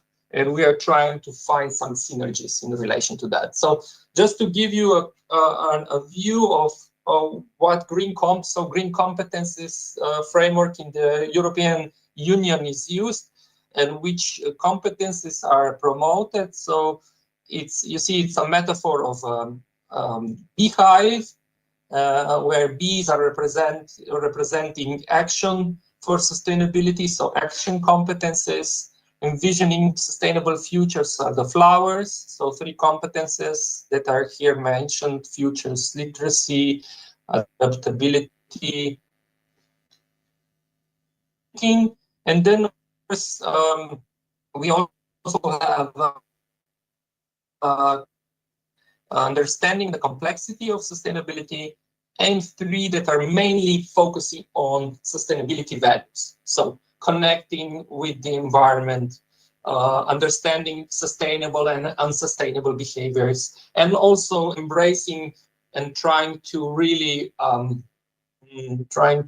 actively think about inequalities that are present in a society. So I'm coming to an end. So this is, for example, just a brief overview how our teachers are now implementing these tools in their practice.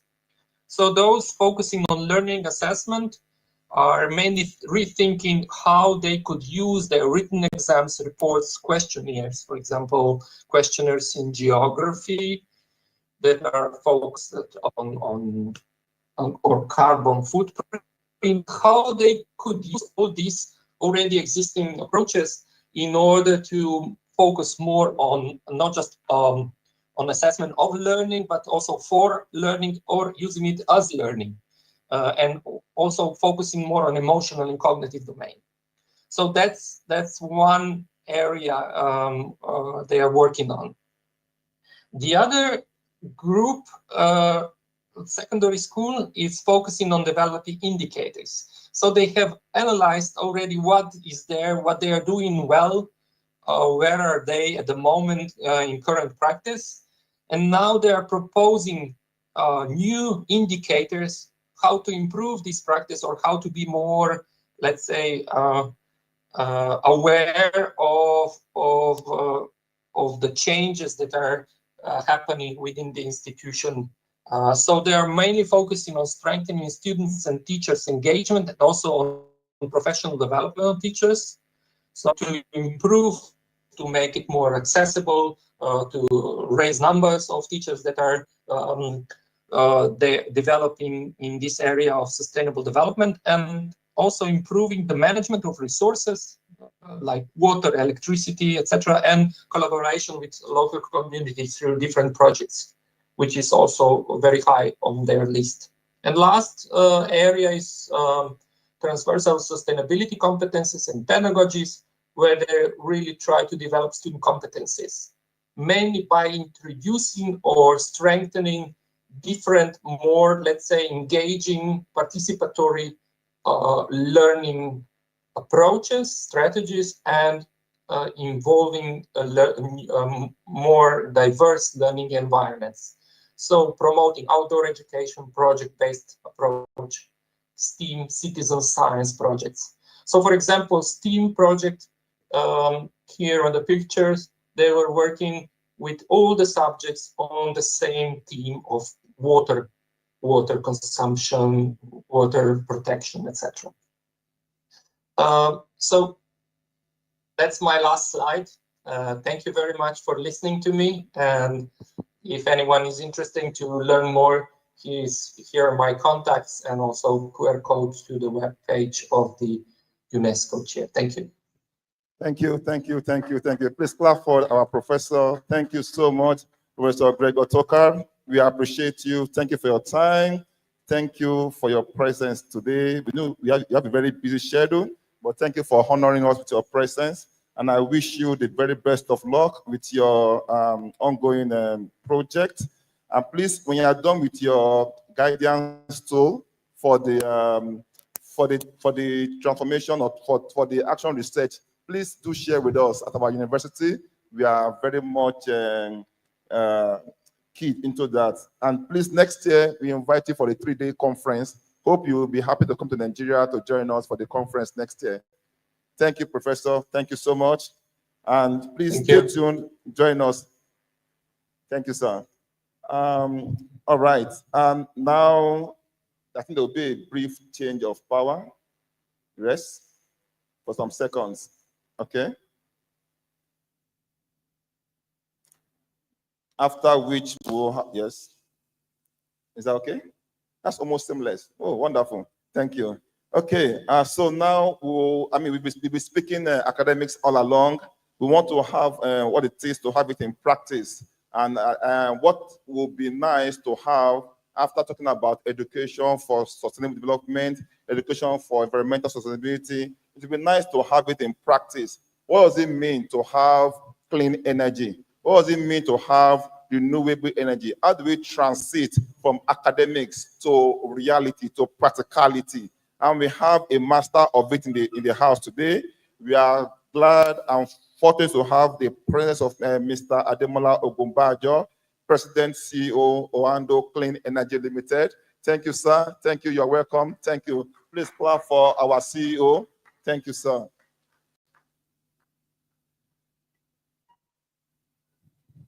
Thank you, CEO. Thank you very much. I believe you have listened to enough lectures today. Incidentally, I'm neither a professor nor am I a lecturer, so I have no lectures for you. I have a presentation though. I'm sure they will project it, but I won't speak to that either. I believe that the organizers have your email addresses. They have my permission to share the presentation with you. My name is Ademola Ogunbajo. I'm President CEO of Oando Clean Energy. Oando Clean Energy is a subsidiary of Oando PLC. And that's the business most of us know, the oil and gas company. I'm also from Ijebu-Igbo. So this is my state. I'm familiar with the environment. But let's get into it very quickly. I need to get back to Lagos urgently. But until very recently, as a nation, Nigeria treated gas as the nuisance cousin to oil. We fled most of it. We referred to gas as associated, because what that means is what we're drilling for really is oil. But as you're drilling for oil, sometimes you run into gas. So it is associated gas, associated to oil, because it's oil you're looking for. So we would often burn the gas, that is gas flaring, or we will re-inject the gas into the reservoir. But we sold some. We commercialized some. International oil and gas companies that have invested in Nigeria built some gas pipelines and treatment plants. So the infrastructure they built was largely to take the gas out of Nigeria to their own countries. We have woken up in recent time, and now we're looking to invest as a nation into gas infrastructure, gas processing plants, gas pipelines, for two purposes. Purpose number one is to continue to export, meeting our export obligations to the nations that we have historically sold to, and perhaps new ones have joined. And purpose number two is to use gas locally to pull the trigger on industrialization, providing the base load for power that is required for you to build any meaningful industrial revolution in the country. And whether it is the digital revolution you want to build as well, you need power. Data processing consumes a lot of energy. Energy is power. We're so serious about that now that as a country, we actually refer to this decade as the decade of gas. Truth is, it's been nearly a century of gas for the rest of the world. We're just playing catch up. We didn't understand it, or maybe we understood it, but we just didn't care much about it. I was at the NOG Energy Week. It ended yesterday. Our company actually got the award of Best Sustainability Company of the Year. Thank you. But here's the interesting thing that I noticed at the Energy Week. Policymakers of significant influence in Nigeria made statements such as, let's stop talking about renewable energy. Let's stop talking about energy transition. We're not the ones who polluted the environment. Africa only contributes about 4% to global GHG emissions. Let's focus on drilling oil and gas. After all, the global north, they're still drilling for oil. So let's stop this fraud that they have brought to us. It breaks my heart for one fundamental reason. We're about to play catch up again. We burnt gas rather than commercialize it for decades. And now we have suddenly woken up to the fact that we need gas to industrialize Nigeria. Well, that's not new knowledge. That's old knowledge. That's what Europe has done for decades. That's what North America has done for decades. That's what Asia has done for decades. They've used gas and coal and nuclear energy because everybody recognizes that energy is the bedrock of development in any nation. But now we're catching up. But here's the interesting thing about how we're catching up. We're so sold on gas today that we've also decided to use gas to power vehicles. Over the last 1 year, we have spent, as a nation, $500 million in building conversion centers and funding conversion projects for internal combustion engine vehicles that run on diesel and petrol so that they can now run on gas. I read somewhere a couple of days ago that we've done 100,000 conversions, and the target is to do 250,000 more.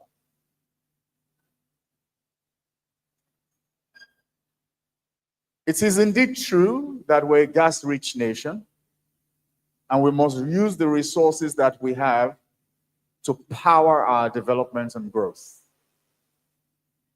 Here's the problem, though. Gas is recognized as transition fuel. So when you build your entire transport infrastructure on gas that is recognized as a transition fuel, it means your transport infrastructure is also in transition.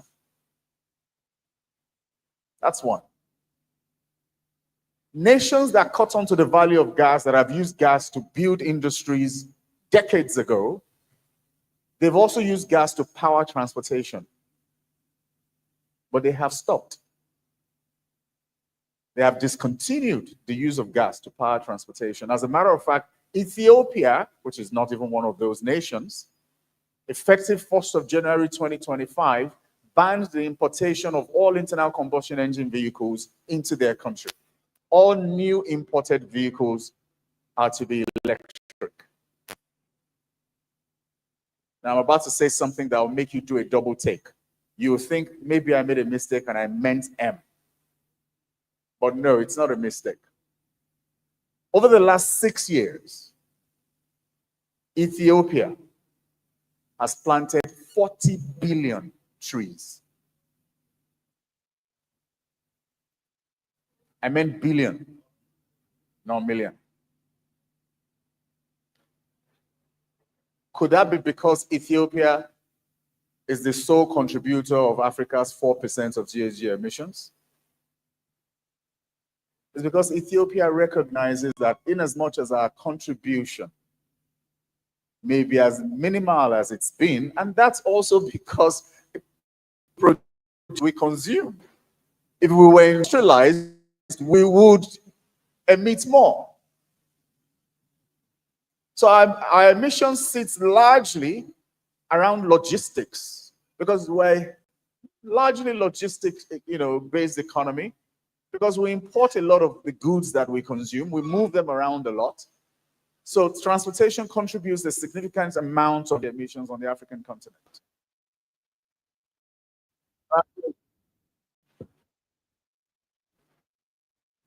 So sections of gas for powering transportation, they've pivoted to electric. If it's not electric, it's hydrogen. If it's not hydrogen, it's biofuel. But we have caught on to the gas bug so bad that we have decided that in this adoption, we will make mistakes that have been made and done. Gas may not emit as much carbon as diesel, but it still emits carbon. Therefore, what should be the role of gas in transportation? Use gas to power charging stations, and let us invest in electric vehicles for public transportation. Also, because we have not invested in the infrastructure that is required to democratize the retail of gas, making it available anywhere you go, there are people who have converted from petrol engine to gas engine, and because they couldn't find gas, they returned to petrol. We have a penchant for putting the cart before the horse in this country. A lot of it sits within the political space and the quality of leadership that we get when it comes to policy. But development is always sat on 3 legs. It's knowledge, it's advocacy, and it's action. Action that is fueled by investment. Investment means cash. But cash goes where there's clarity. Cash goes where there's a plan, there's a clear strategy. But I mentioned first, knowledge. Because how can you do better than you know? None of us in this room can do better than we know, unless it's accidental. So it will be a chance achievement, but we can't repeat it because it's not based on knowledge. But knowledge sits right here.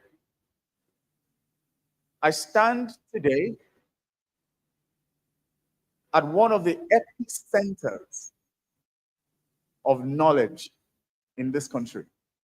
And that's the TASUED University of Education. Interestingly, named after an advocate of knowledge himself, TASUED, founder of Mayflower. It breaks my heart to see the state of Mayflower today. But for some of us who still remember, Mayflower was a college to rival anywhere in the world. So if our leadership in political office continue to flounder, it is largely because they do not have knowledge. And I put the blame for that right here.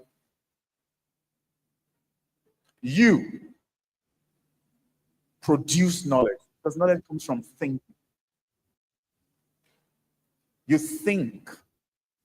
You ask questions. You look at a challenging situation and you challenge yourself to solve it. And in thinking, you solve. In thinking, you create brand new knowledge. You inspire minds and hearts. That's the job you do. And there's a peculiarity to your own institution. You educate those who educate others. There's a concept in development, learning and development, that we refer to as train the trainer. Yeah, TASUED University of Education is a train the trainer institution, right? There's a University of Education. The people who come here predominantly are supposed to leave and go teach others. Therefore, the knowledge that you generate here is significant to the development of Nigeria. If people are saying that because we don't generate more than 4% of global GHG emissions as a continent, therefore we should have no obligation to do anything about climate change, you need to correct them through the next leg, advocacy. You create the knowledge, you research the knowledge, you test the knowledge. It moves from hypothesis to theory, and then it's proven. And then you advocate. You write papers. That used to be something universities did a lot. You cannot continue to write papers and push the frontiers of knowledge dissemination in this country and indeed the continent. Because it is how our people will learn. That change that you wrote about may not happen in your time, but it's a baton that you pass on to those who will continue the conversation. And perhaps that change will happen far long after you've been gone. But it will happen because you would have pulled the trigger on something.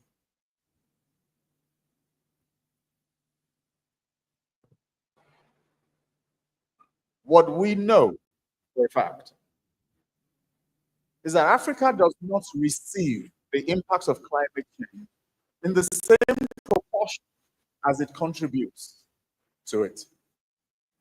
Why? Because Africa has less resilient infrastructure.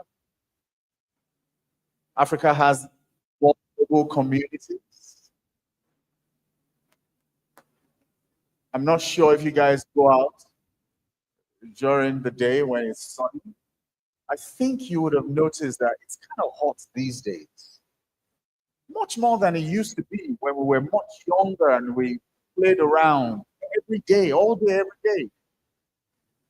Weekends were on the streets. It wasn't scorching hot. You would go to school, you would walk home from school.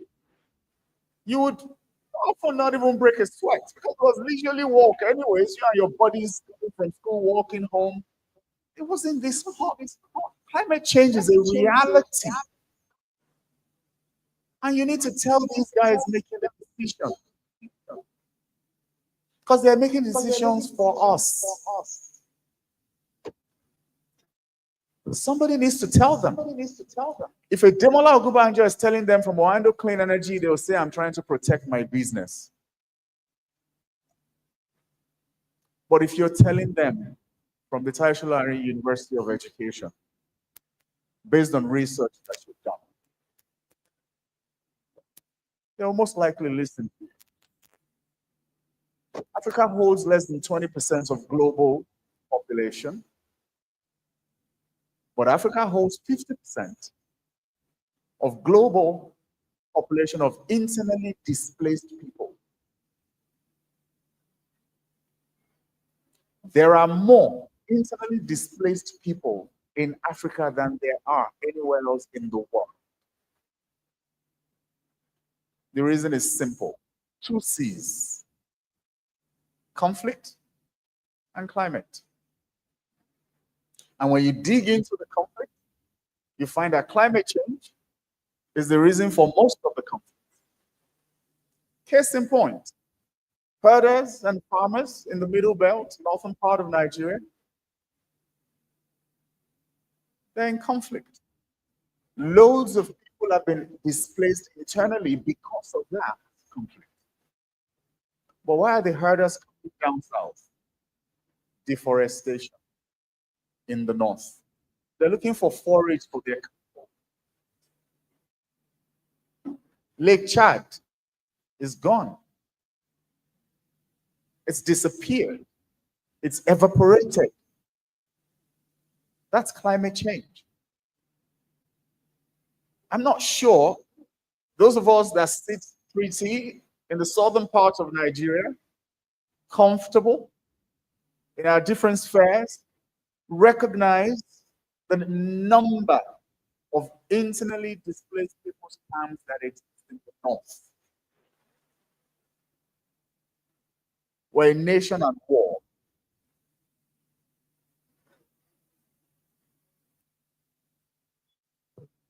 Ladies and gentlemen,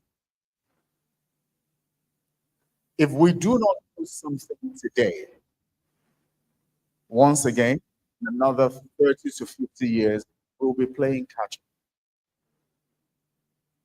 up. Because we will not build the infrastructure that is required to pivot into the age of energy transition.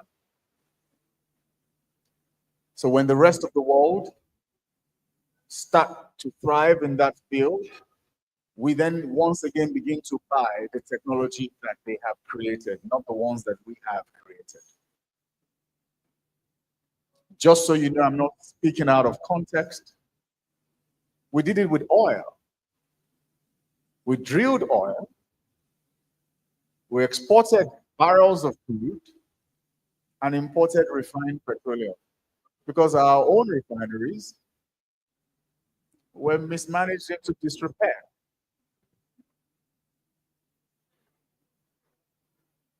Now we're in the era of energy transition. And we recognize the role the batteries will play in this transition. Because wind is a variable, solar is a variable, so you need storage. Unlike geothermal, that's perpetual, because the heat comes from the Earth's core, and that's there eternally. Or hydro, as long as you have the current, you generate the energy. But solar and wind are the most advanced. And solar is perhaps the one that, we as a nation or even a continent have the most access to. Our irradiation capacity is significant. But Africa holds less than 8% of global installed capacity for PV infrastructure. In 2024, $40 billion was invested into the renewable energy space. It's a significant shift from 2023 numbers to 2022 or 2021. Significant. And that's because policy is beginning to evolve in certain nations, South Africa, Kenya, Morocco. These guys are, in the forefront of not only generating policies, but acting. There are policies, and treaties that we signed up to as well. We just need to do more as a nation. And when I say more, that's because we're doing something. We just need to scale rapidly. But see that $40 billion, as significant as it is, it's less than 2% of what was invested globally in the renewable energy industry. Less than 2%.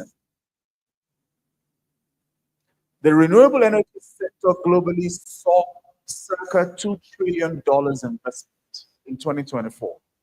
Africa saw $40 billion of that.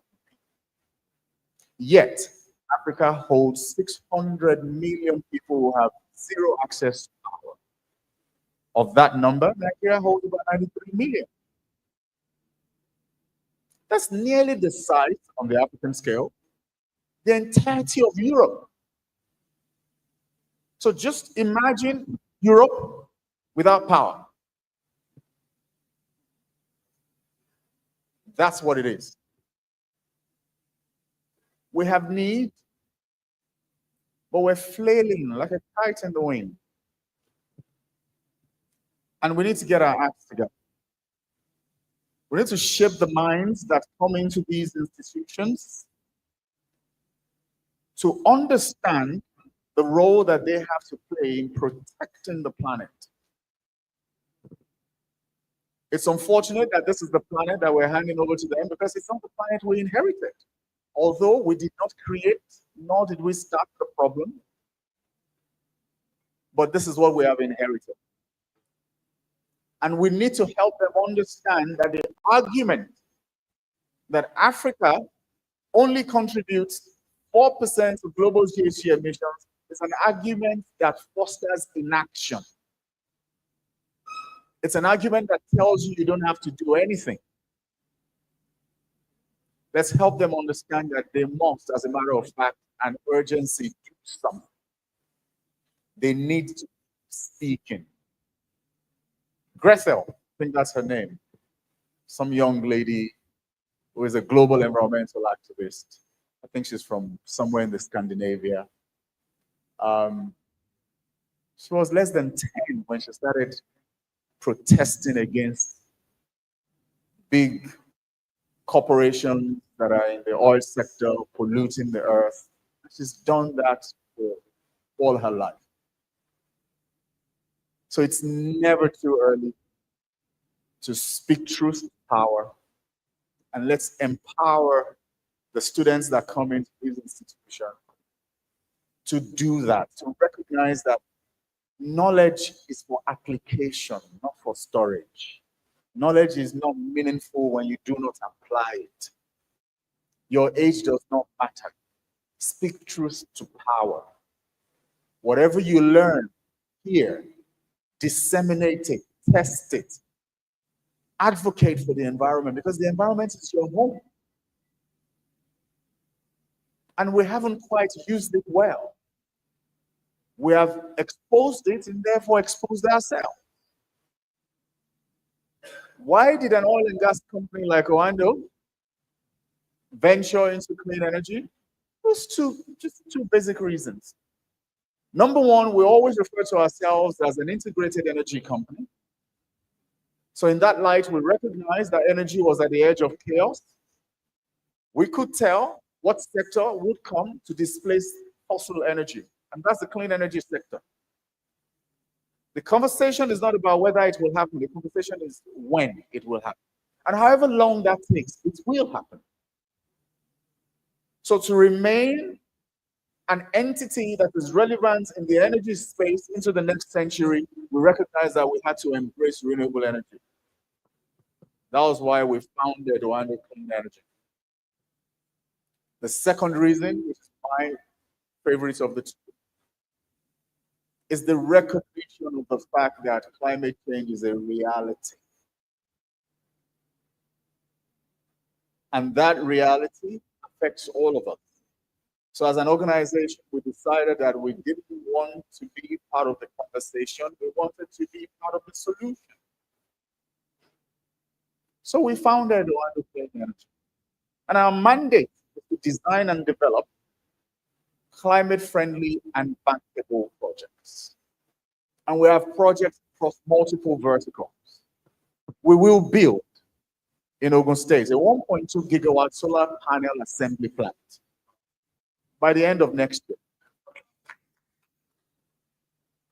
We're also in the process of building a PET bottle recycling plant with a capacity to process 2,750 tons a month of PET bottles.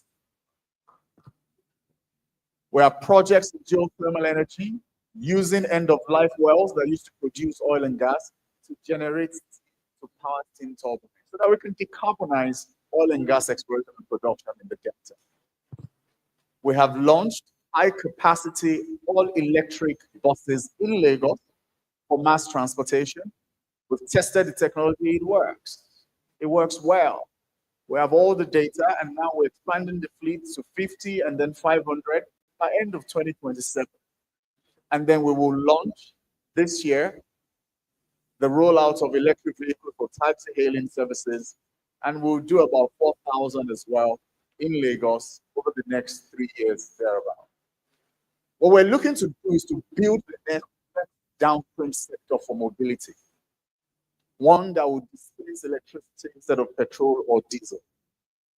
Where the dispensing of diesel and petrol is concerned, I think we've been there, done that, and gotten a t-shirt as a company. It's time to be forward-looking. We have multiple projects, like I said, across different verticals within the renewable energy space. We're looking at wind energy. We signed MOU with Edo State government to build a 175 megawatts capacity wind farm. We've done the same with Cross River State to build a 100 megawatt capacity wind farm. We're going to publish in another week or two the very first wind resource report for Nigeria, so that everyone can tell how much wind capacity Nigeria has and where they are specifically. We did this across all the states in Nigeria.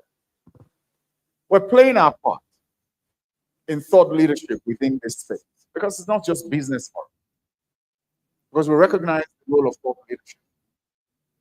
But thought leadership, that's primarily your job. And that's what I've come to challenge you to do. To not relent. Whether you see the change today or not, you must continue to push the envelope and shape the narrative. Your job is to mold destinies, inspire hearts and minds to aspire to be better. Your students must aspire to be better than you. That is the measure of the value of your work. And as an organization, we're available. Interested students, top performers can come for internship. You'll write a test, if they pass. We'll give them the opportunity to intern. So they learn in practical terms what climate change is about and what the business of climate change is. Because you must recognize that there is the altruistic nature of driving advocacy for climate change, but that's not all. Don't put food on anybody's table. For these guys, these young people, to be interested, they need to see the value you can create for themselves. That we will show them. The skills they require to be able to tap into that value creation ecosystem, we will teach them as much as we can. But that is also primarily your job. You have to skill them appropriately. You need to jig your curriculum. Do so. We're training Nigerian students for the past, not the future. They can't even compete with it today. Talk less of the future. Let's look at our curriculum. We don't need to recreate the wheel or reinvent the wheel, like you say. Look into the UK, any university in the UK. They've developed different courses that if you just study, edit, adopt, adapt, and use to do your own research, because you have to learn it before you can teach it, you would do well by these students. The world is not asking you to do anything new. What we're talking about is being done by other countries all over the world. What I'm asking you to save Nigeria from is a situation where when we need an environmental engineer that understands wind turbines or monosilicon technology for solar manufacturing, we don't have to go and bring an expert, so that we can at least have Nigerians who can do this. What we're doing today as a nation and indeed a continent will keep us on the back foot. Recognizing the role, as I was saying earlier, of battery storage in energy transition. What have we done? We're mining lithium and sending the lithium ore to China. We're not manufacturing batteries. And the value in any natural resource is the entirety of the value chain of exploration to processing and production. But we're a nation that manufactured batteries before. Exide battery was in this country. Again, as the nations, other nations have done in the past, plundering our continent, we allowed them to do it. So let's be clear on that. Even when it was slave trade, we allowed it. An African sold an African. All right? Westerners did not come to kidnap people, force them onto the ship, and just took them away. No, no, no, no, no. They had deals with Africans who kidnapped Africans, sold them to slavery. Same with natural resources. We sent crude to the rest of the world, we import refined petroleum. We've now entered renewable energy. We're sending cobalt, lithium, and the rest of it to the rest of the world, and then we import batteries.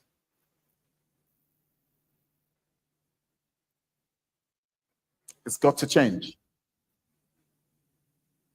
If it doesn't change, nothing will change for us. Nothing will change for our children. And Japa has even become quite dangerous today. I mean, even those who have already naturalized, Trump is looking for ways to revoke their passports and send them back. Because at the end of the day, and truly and indeed, Ilela Bosnioko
Hello. Hello, hello, hello, hello. Settle down, please. Now we can resume again. Settle down, please. Yeah. Please, let me get there.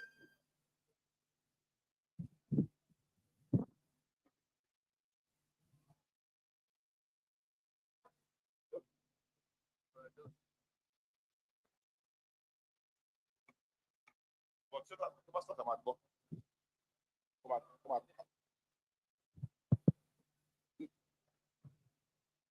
Dr. Gulia, good afternoon, Nigerian time. Are you there with us? Dr. Eric, are you there with us? Can you hear me?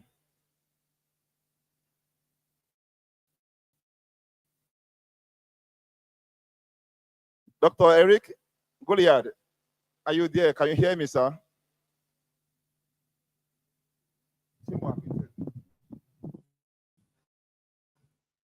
Uh, maybe you should unmute, sir. Dr. Eric, maybe you can kindly unmute yourself so we can hear you.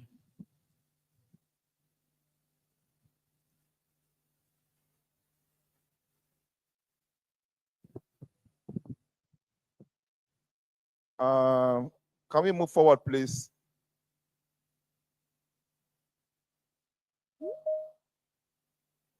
All right.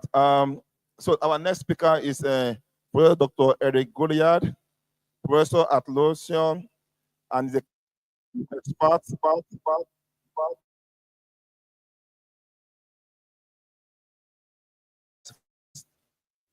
And of course, OCE is a Category 2 center under the auspices of UNESCO. Its aim is to promote climate change education at national level with a special focus on emerging countries.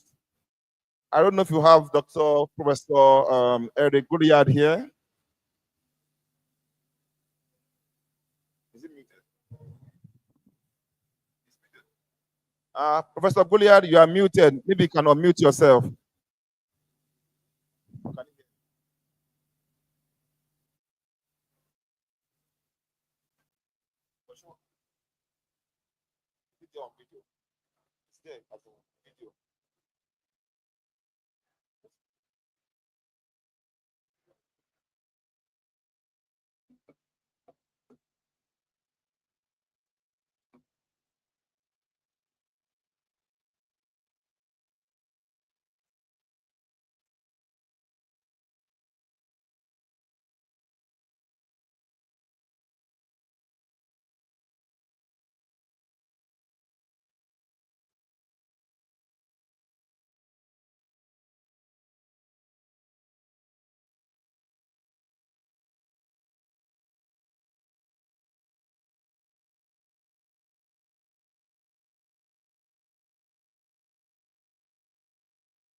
Hello, Professor Goliad. You are welcome to our midst. Can you hear me? Professor Goliad, can you hear me, sir?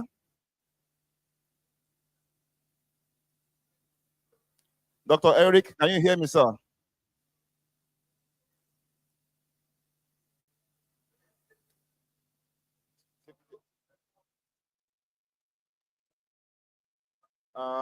I cannot hear you, sir. Can you hear me?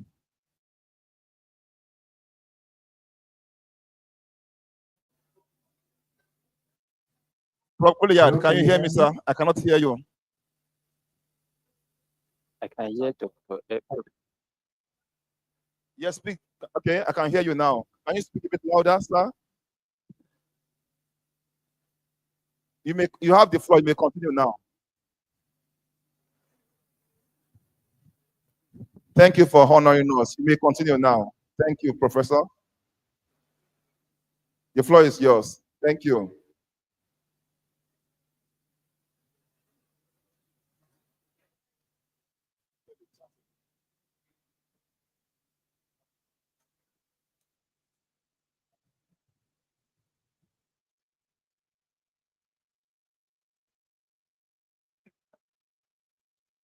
Prof. Eric, can you hear me, sir?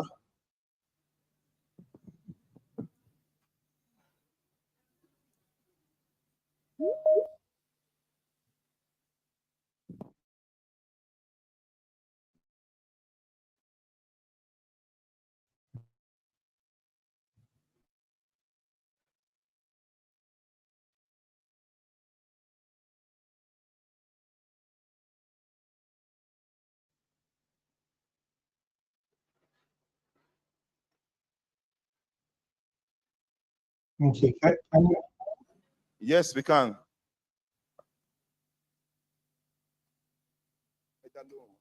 Yes.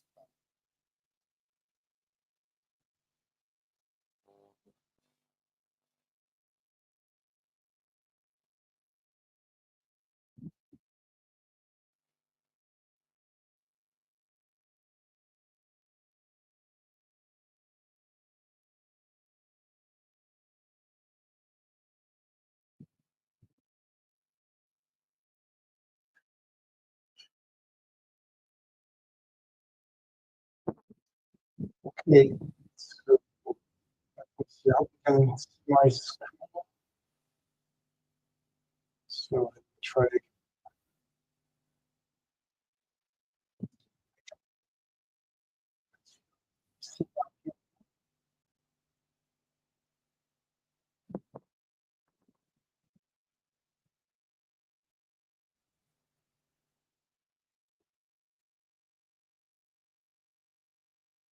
Right, I will let you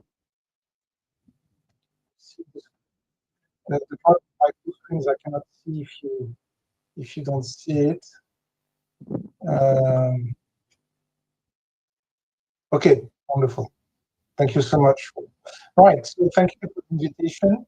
I'm glad to be presenting this perspective. So I will present myself and my title. So I'm Eric Giliardi. I'm a climate scientist. I was involved in the fifth assessment report of the IPCC.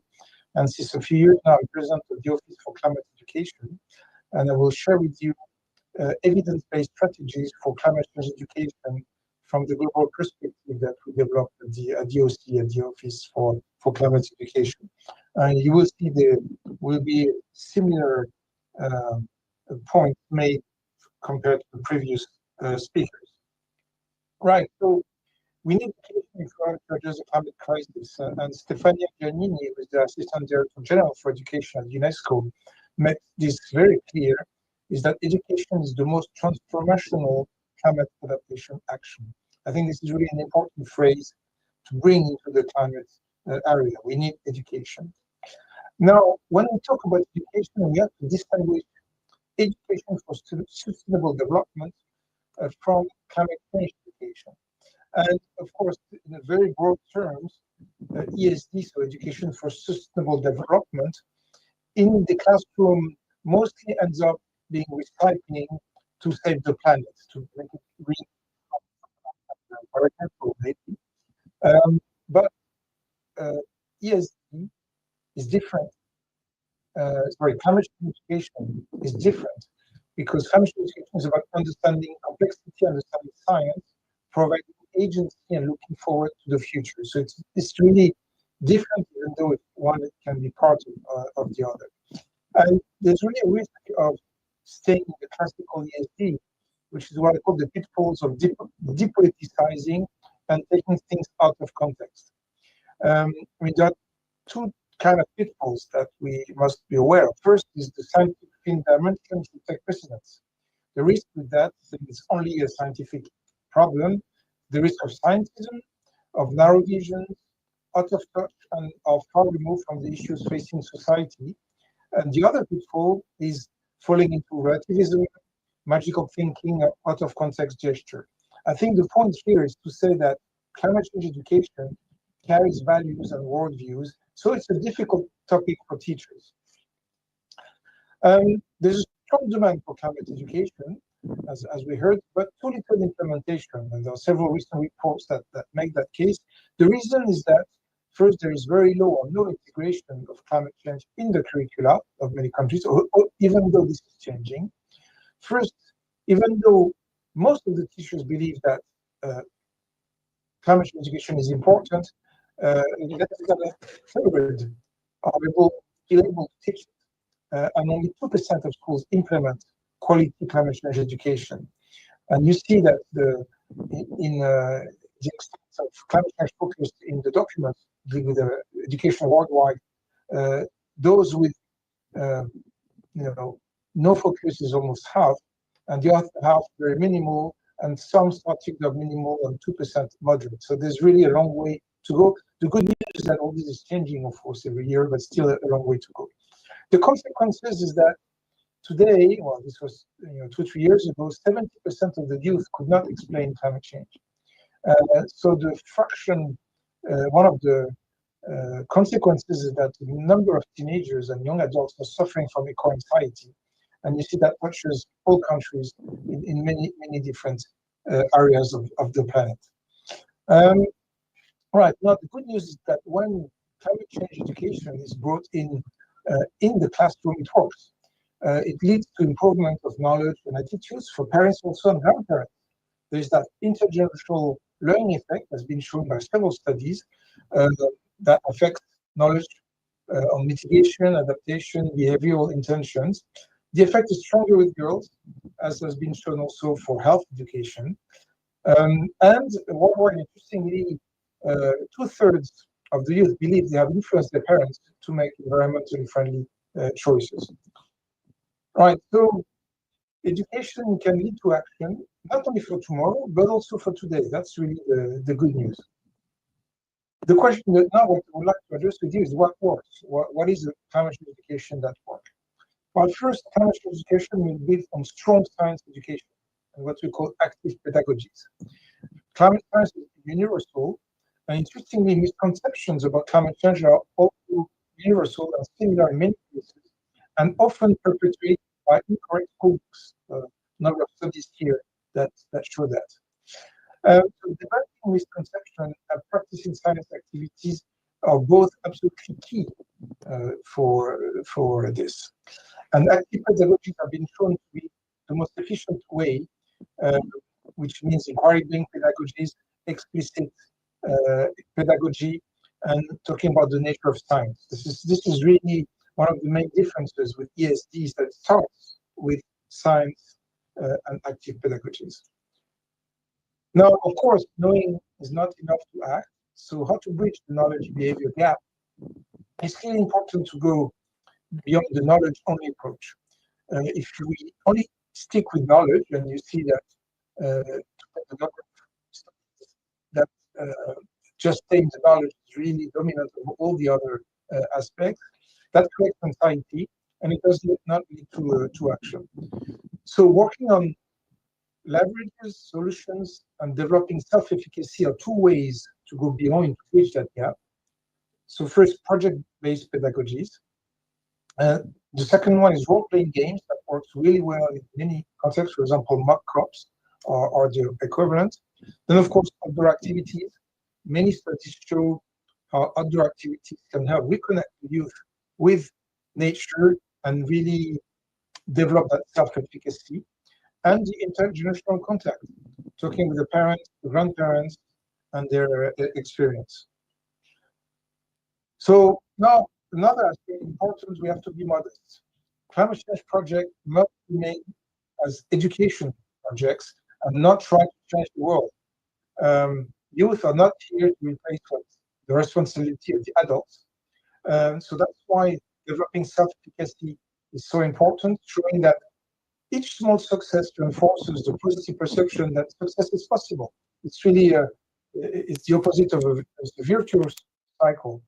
And failing to implement action will limit or annul otherwise effective interventions. So it's really trying to build a project where the youth learn to act, but success is not depending on the outcome of the action within the class. Make it a personal experience, and it's really important that it's related to them. And related to the local climate and personally relevant climate issues to reduce the psychological distance Probably one of the worst things we're seeing is that textbooks showing a polar bear on a piece of ice in a tropical country. The youth cannot relate to such images. The relationship with the local and the surroundings of the student motivates the students a lot, develops their sense of responsibility, and inspire action. So this is really important. This contextualization, as we call it, is absolutely key. Here's the heart of this, and this is a challenge for them.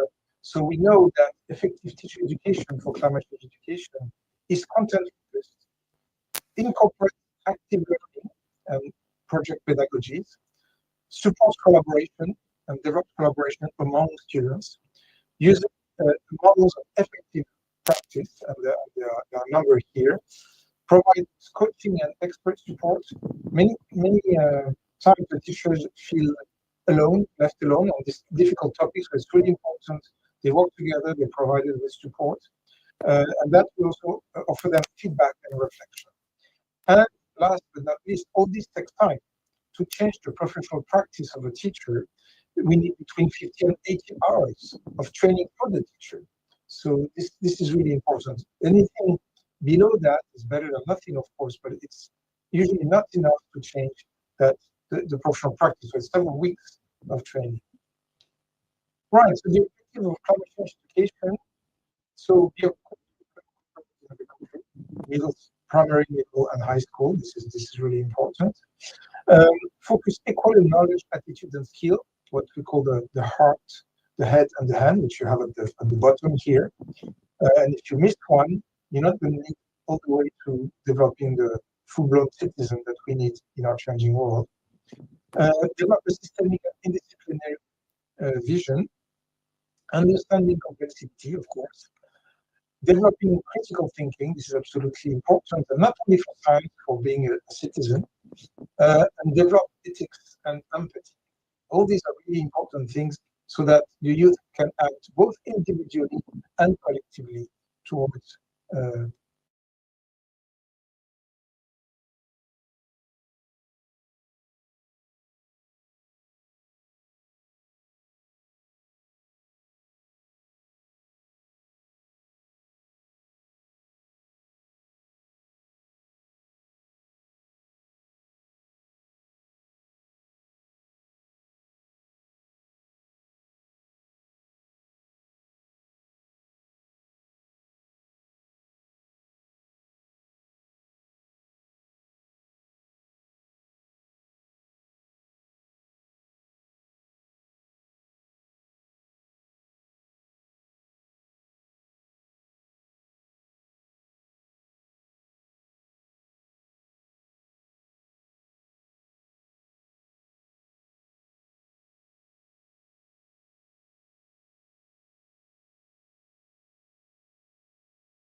age groups, which make it really something very useful for different systems. And also, of course, we included the TVET. This is really an important aspect. Also, the technology and vocational education has to take into account all those dimensions, of course. Right, so to finish my presentation, I want to share what we do at the Office for Climate Education. So the OC was created in 2018 in response to the Article 12 of the Paris Agreement. Today, there's an operational team of 20 persons based in Paris at Sorbonne University, where I'm sitting now. And we have a network of about 70 partners in 30 countries. You can find it on the website, oc.global. We have strong links with IPCC and also the co-coordinator of one of the pillars of the greening education partnership. So you see, issued from the science community, but in strong partnership with the global education community to provide resources and a mission, capacity building for quality climate education. So that the target of teachers, primary, secondary school, both South and Northern countries, we produce pedagogical resources based on IPCC reports, professional development for teachers, networks of practice, and support to education systems by providing capacity building, running pilot projects, and support also to the science community. The principles were not surprisingly scientific foundation, interdisciplinarity. It's not just climate, it's climate and all the other dimensions, humanity, biodiversity, projecting yourself actively in the future for students, active pedagogy, as I mentioned, cooperation, because it's not a team of 20 in Paris that can make the difference on the ground in many countries. So it's working with a number of amazing institutions in those different countries. Accessibility and relevance, all the resources are translated in different languages, are free of charge for the teachers, and they are designed to scale and have a long-term impact. Right, so it's really that we have critical mind, critical heart, and able hands. You've seen that where it's coming from. This is really important to cover all aspects. So resources for teachers on one hand, then the teachers' guidebooks, which are 200-300 pages, 20 sequences for teachers in the classroom, a number of videos and multimedia animations, but also teacher training protocols for teacher trainers on different topics related to climate. So, for example, last year we've done one on COP stimulation, which was a huge success, one on climate models, one on permafrost, extreme events, etc. You can find all these on the website oc.global. It's really important that we do cross-cutting topics. So as I said, it's not just climate, but linked with many other topics: biodiversity, ocean, extreme events, food, cities, energy.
A new project started this year, the RISE project in Africa. So it's a 4-year project in Kenya, Mauritius, and Senegal. And again, project coordinated by OCE with a number of local institutions that you see here. The kickoff is happening now as we speak, and we're very excited by this project. The capacity building from the local countries.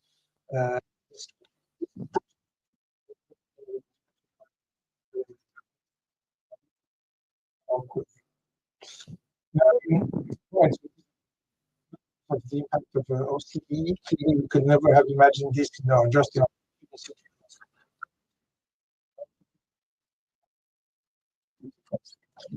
So to finish up, it is a local challenge of education, especially with the UN Education Partnership. As I said, it's absolutely essential to recognize the central role of science education and active pedagogies, inquiry-based, project-based, role-playing games, etc. We have to move from anxiety to agency and work on the efficacy of the youth. There are many ways to do that, to leverage on this amazing energy and curiosity that the youth have to help them project themselves positively in the future. I think this is a moral duty we have. Of course, curricula has to change. We need systemic view. All these things are concerned, and everybody at the school, but also the community. And at the heart of all these teachers need quality professional development, quality education materials, and peer support. And again, this requires, it's really important, we should not forget it, it requires political leadership for success. So this is not clear. You have all the references are shown are here. We'll leave them with you. And on this, happy to take questions. Thank you very much for your attention.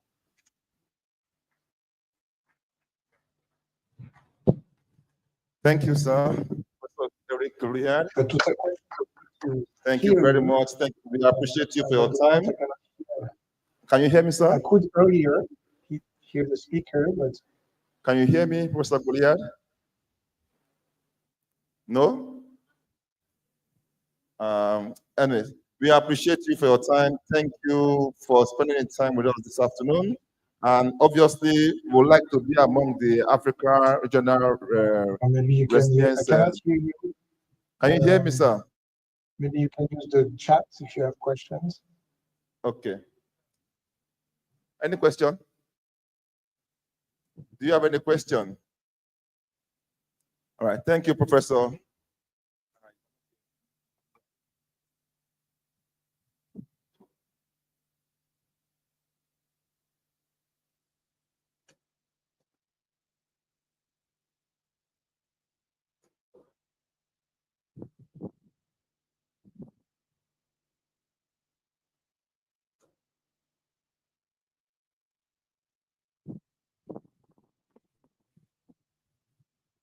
So the microphone on TASUED is off. Maybe you can deactivate.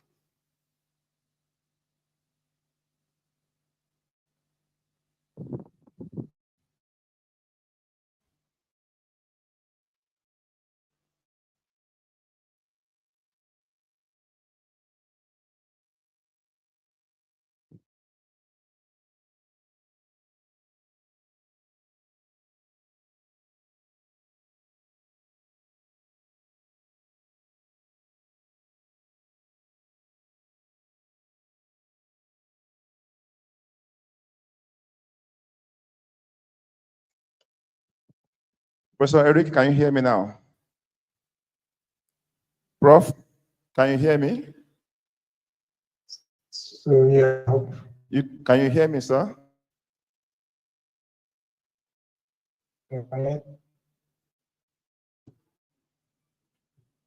Mr. Gouliard, can you hear me?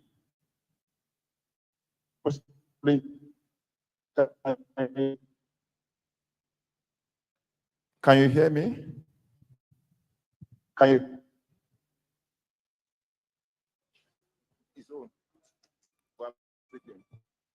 I'm not speaking, but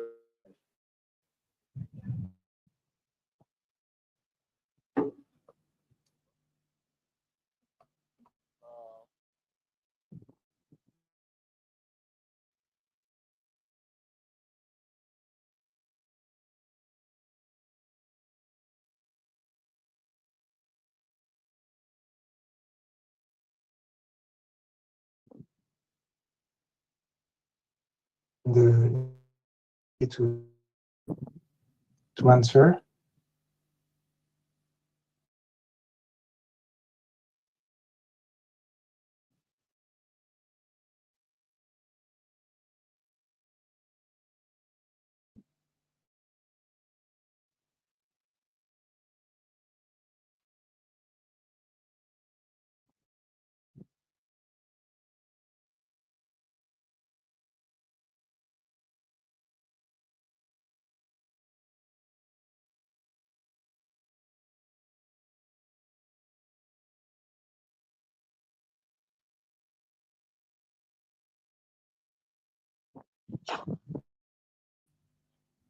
Turn our questions over. You mean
Mr. Oguni, please go ahead. You can go ahead, please.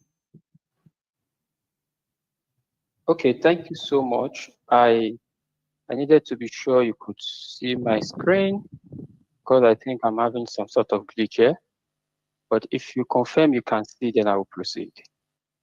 So the conversation today, first of all, I want to congratulate TASUED and the organizer of this capacity building session for teachers, and also like introduced by the convener, it's really homecoming for me. It will be the first since I left the school in 2017 to that institution. So I'm so happy and a big congratulations. I acknowledge and wish to recognize the protocol that is already established. My name is Anthony Oguni. I work with UNESCO office here in Abuja. We work closely with virtually all the partners that have made one presentation or the other.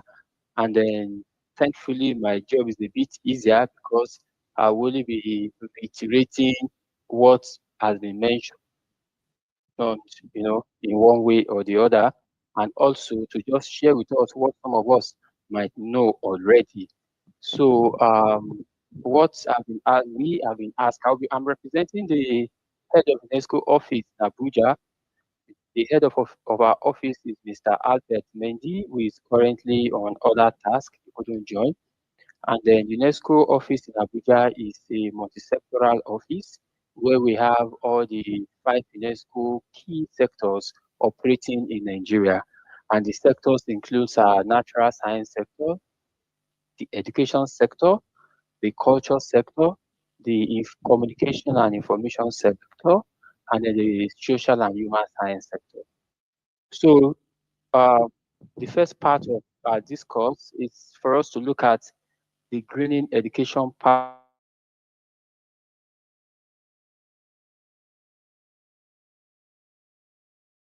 station is looking at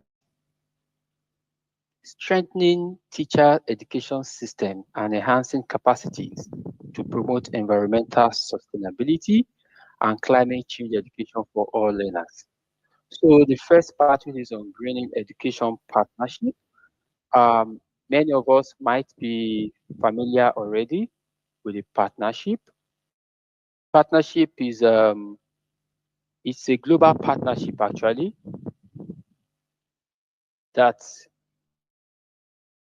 more than 98 member states and collaborating together to ensure there is a system approach to resolving climate crisis. And then this partnership has its framework and key pillars. The framework is what you can see in the intertwined circle. At the heart of it is an attempt to promote a synergy that facilitates strategic implementation of globally accepted direction or approach towards resolving climate issues.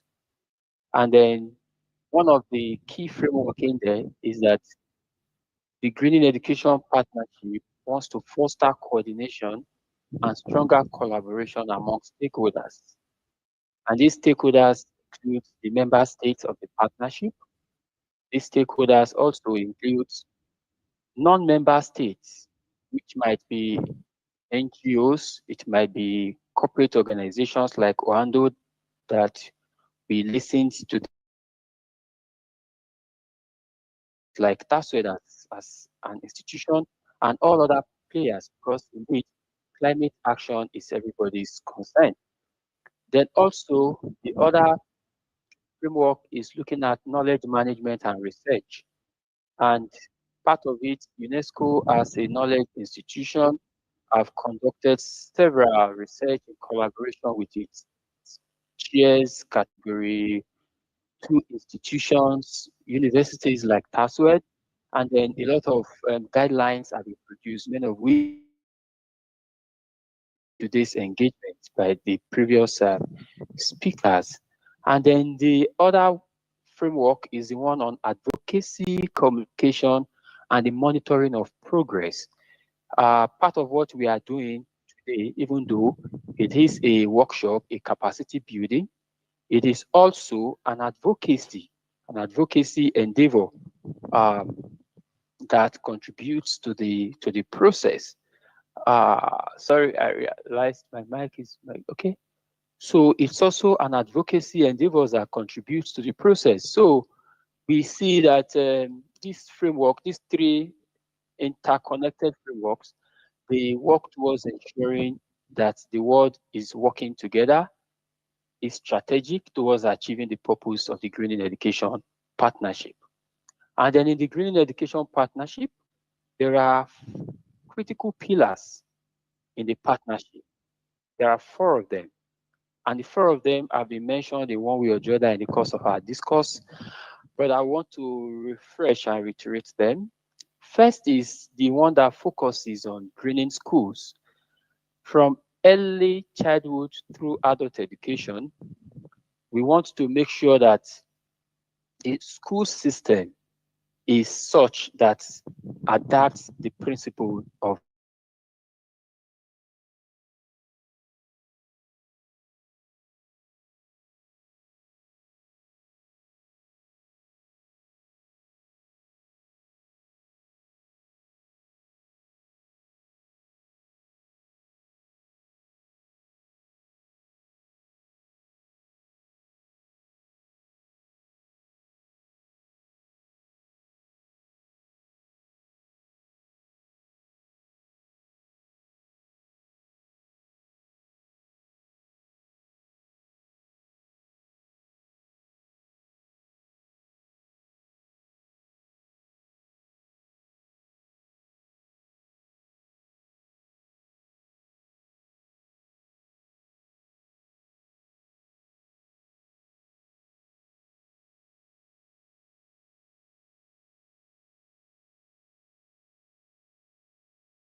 It strengthens community resilience by into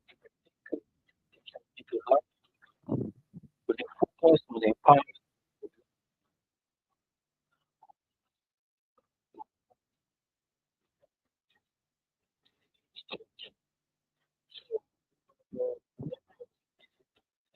Yes,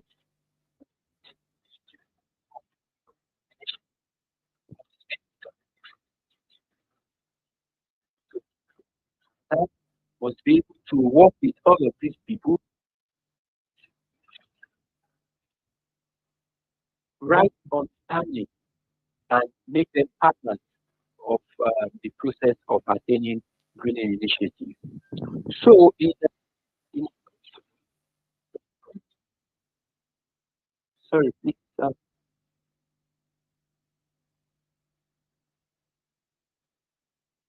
please, can you compare my screen? I can't see my screen. I'm not sure you can.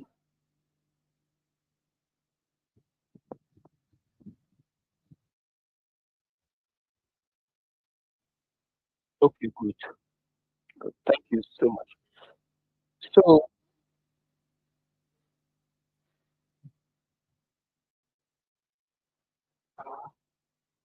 please excuse me, Tamara.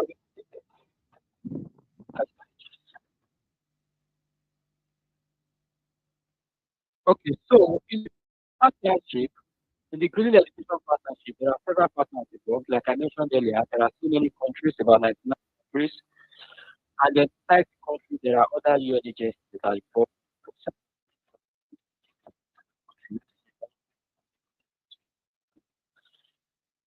in the technical working group, while some in the multilateral agency who have decided to come together to process.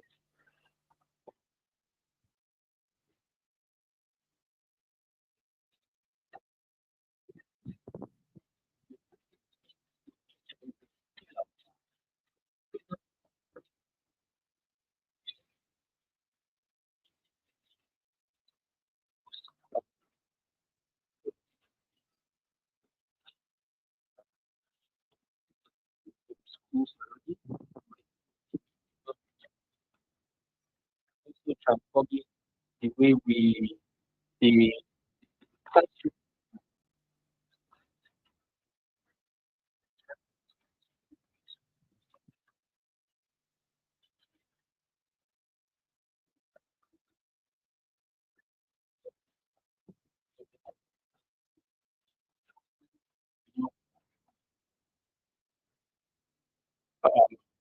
the country's curriculum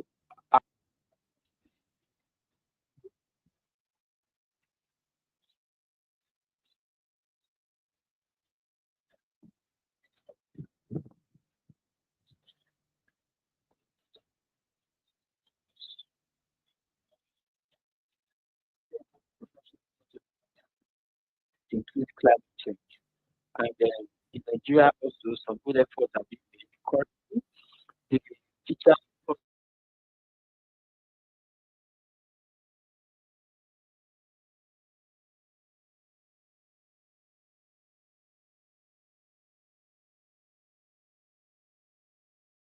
also school development and also concept of teacher psychosocial support. So that it's in progress, but beyond that level, there are other things that has to be done, even at the teacher training institute, which TASUED forced to be one of them. Uh,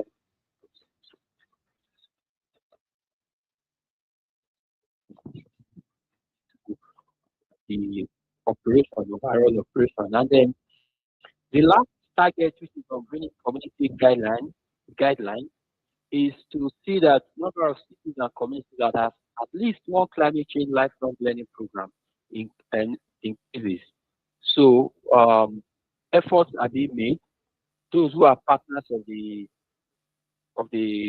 initiative are devising several strategies to work with stakeholders in different forms to make sure member states are able to report significant progress at the point of taking stock.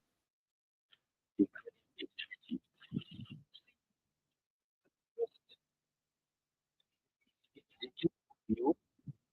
This is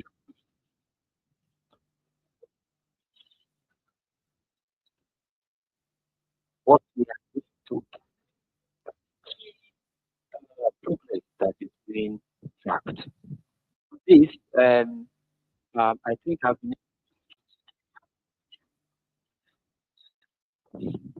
so partnership is all about what we are focused on in terms of framework and the pillars, and then the key targets that it seeks to track.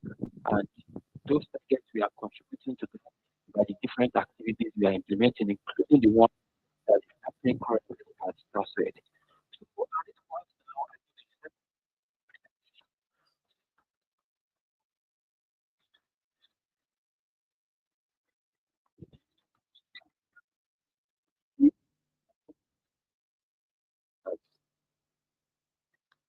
it is um, not a news that climate change is a critical issue for us in the world, and particularly in Nigeria. And several efforts are conducted.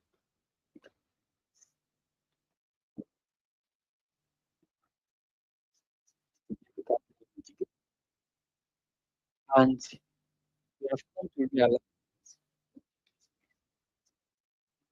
that climate change, these are efforts, drought, we have uh, rising sea level, we have solutions like climate change.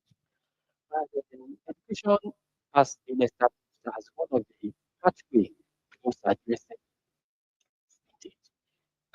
The sustainable development goal as a key.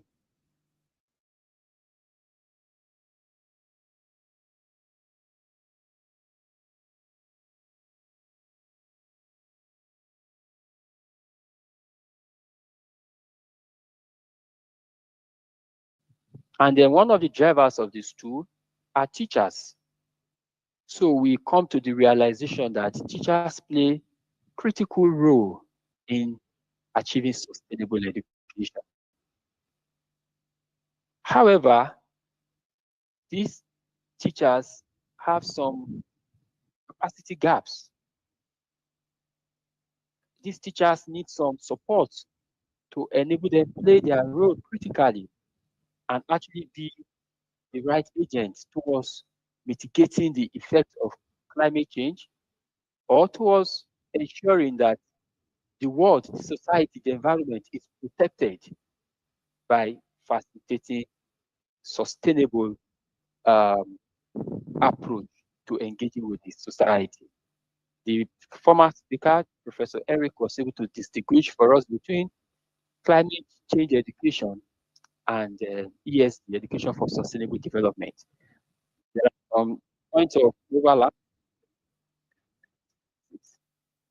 So having understood that teachers are critical in our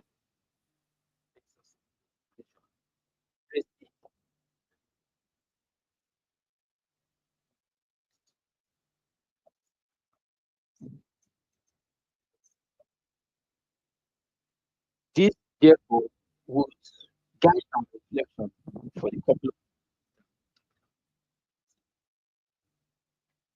globally, we have frameworks that tend to contribute.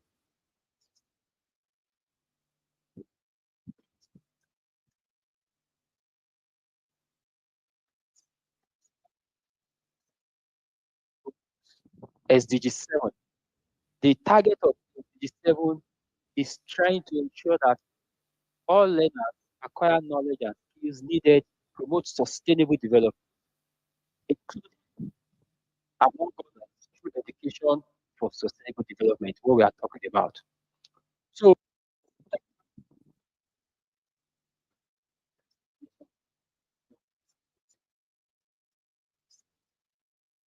it's one of the global instruments, global framework.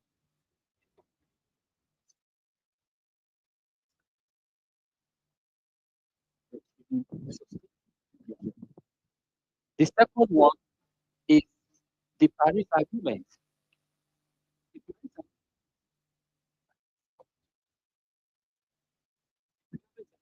and public awareness bit with or advancing the place of sustainable education. And therefore, um, an institution that ensures the implementation of SDG 4 reporting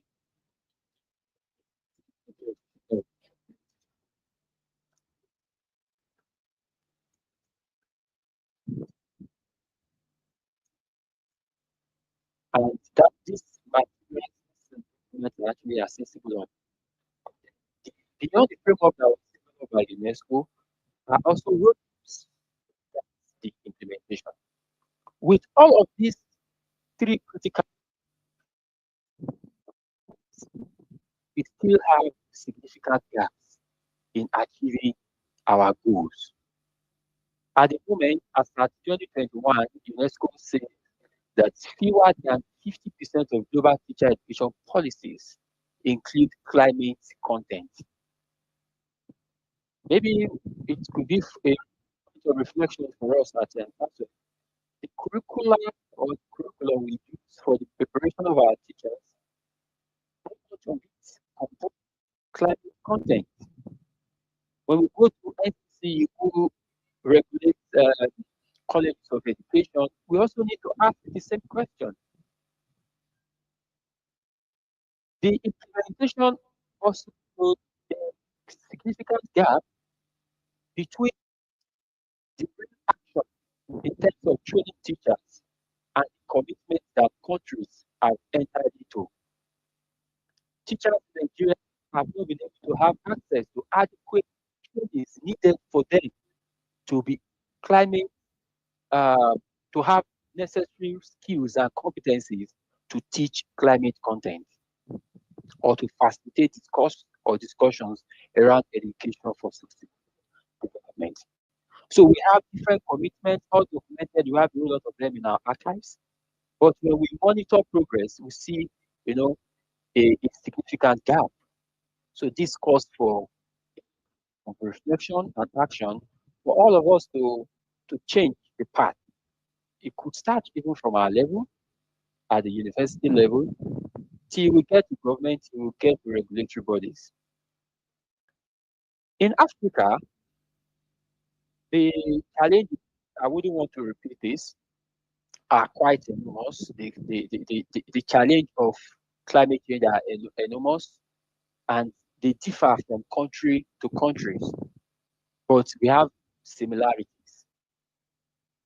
But because these teachers are not well prepared, we are able to achieve the results that we should attain in changing the crisis of climate change through education. And then we see clearly that weak curriculum integration is it's evident in most of our African countries. UNESCO Abuja, until January of last year, we were a regional office, and then we coordinate education programs across 8 countries from Abuja. And then we see that it's the same issues that happens in these countries. We also have the crisis of limited teacher resources and training. However, the opportunity of framework for teachers is this for us to be able to adapt recommendations that we could easily implement to reduce, to strengthen our curriculum and to strengthen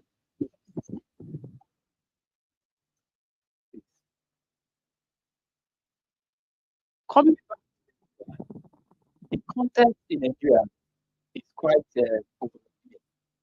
In Nigeria, we have the crisis of gas flaring. We have cases of sea level, cases of flood, the one that happened in we have the crisis of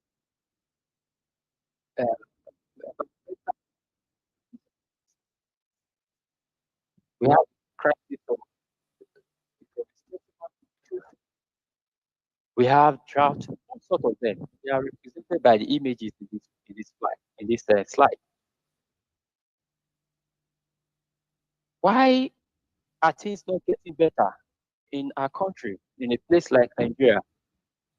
The reasons perhaps would be that the systemic approach of using education to address climate crisis is weak, because the gap of outdated curricula faces us every day. In Nigeria, the curriculum was revised from 1 year plus or 2 years ago for basic education, and some of these subject matters were included in basic education curriculum. But then we do not have the same at the teacher education curriculum level. At the teacher education curriculum level, we see that some of the um, minimum standards for teacher education we have not adequately accommodated these subject matters. And then there is a connect between the curriculum for which we are using to prepare teachers and the curriculum for which learners are meant to use to learn at the basic education level. So the need to really work and make sure that this disconnect is addressed is really, really urgent. And the good news is this: UNESCO is already working with the National Commission for Colleges of Education to revise the curriculum for teacher training institutions. Although this is at the colleges of education level, we would want to reflect on how such is, also brought forward, if nothing is already happening at the universities level, because universities also produce teachers, as it is in the case of TASUED. In all of this, the need to strengthen teacher education is already indicated in some of the conversations I've been having, because teachers are multipliers of change. If we have teachers well prepared, they will be able to transfer the right knowledge, and then you see that the system is changing. For us, even in the SDG, you see that one of the means of achieving the SDGs are the teachers. So teachers are multipliers of change.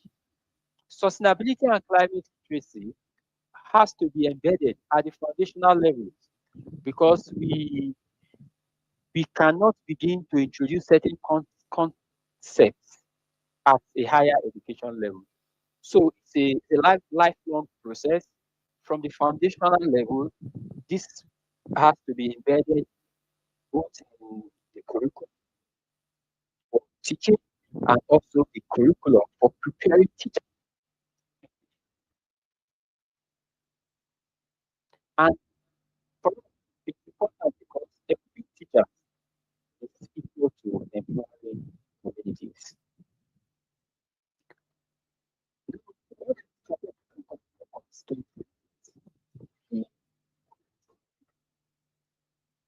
Respecting our education systems, we enhance capacity and we are able to achieve goal of climate transformation. Is that curriculum has to be reformed and protected. And the first step, there is an urgent need to incorporate development and climate literacy at all levels. And this has to be done at both research and business. Also, the need to contextualize location-specific environment. That the environmental context in the north might not be the same as what when we revise the curriculum and we are adapting them, we should be able to contextualize appropriately. The second recommendation borders on building capacity and promoting professional development for teachers.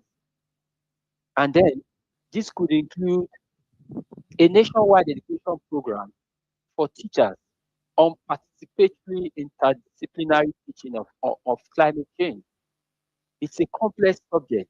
When Professor Eric was talking, he was able to let us see the scientific perspective to it and also the social perspective. So the interrelation in them has to be brought, bare, and teachers need to understand and, appreciate these complexities. We need to produce and disseminate resource kits, material. UNESCO has a whole lot of them, and I'm sure that it can always be shared with us after this presentation, where we could access the open source materials and then make them known to teachers and find a system of ensuring teachers utilize them.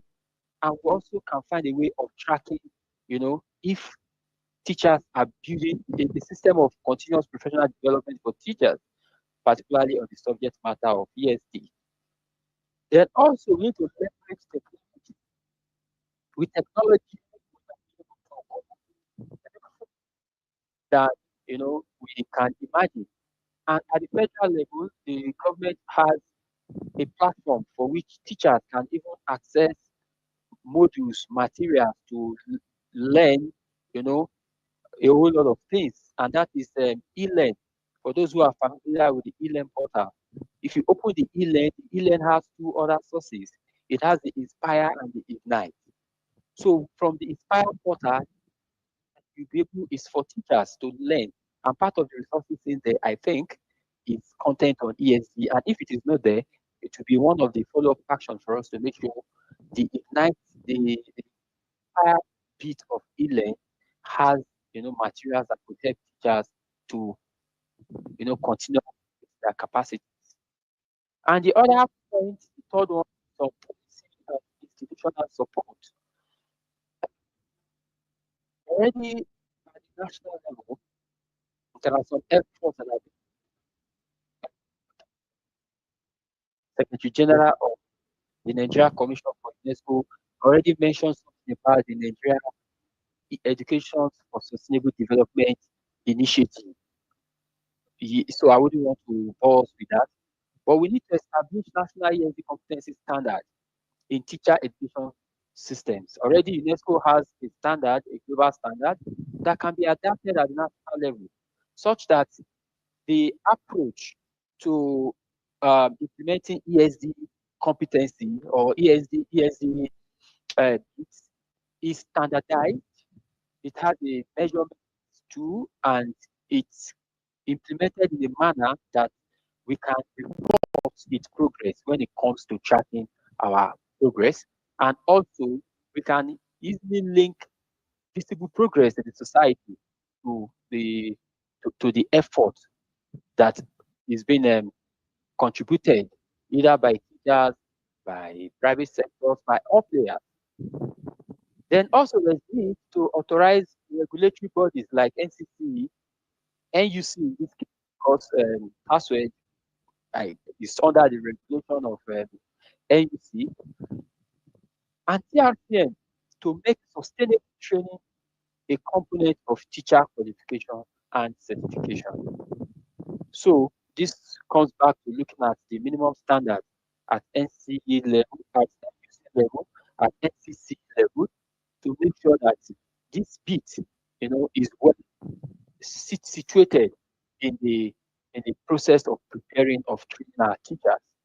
Then, when they are in service, we can work closely with TRCN. UNESCO is already doing some work with TRCN in this regard, and then we are producing modules with other partners to make sure that the module for which teachers access for their continuous professional development includes content on sustainability, on sustainable education, on climate education.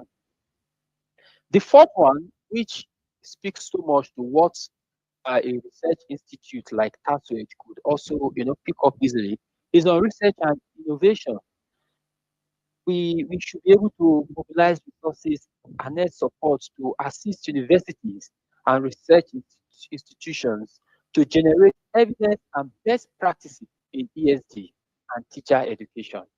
And with this workshop happening at this level, it will be thrilling, to be exciting if we can come to TASUED and be able to generate evidences that we could, put together properly and share as best practices at different levels.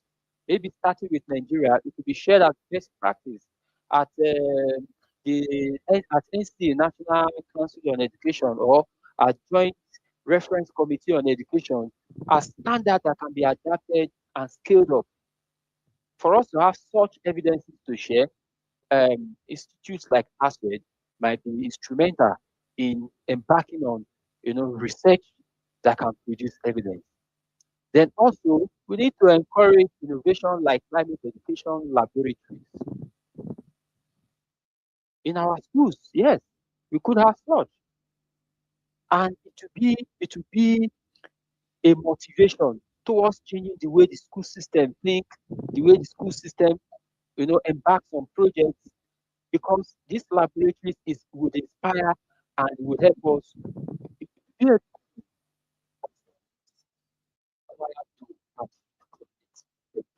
sustainable development.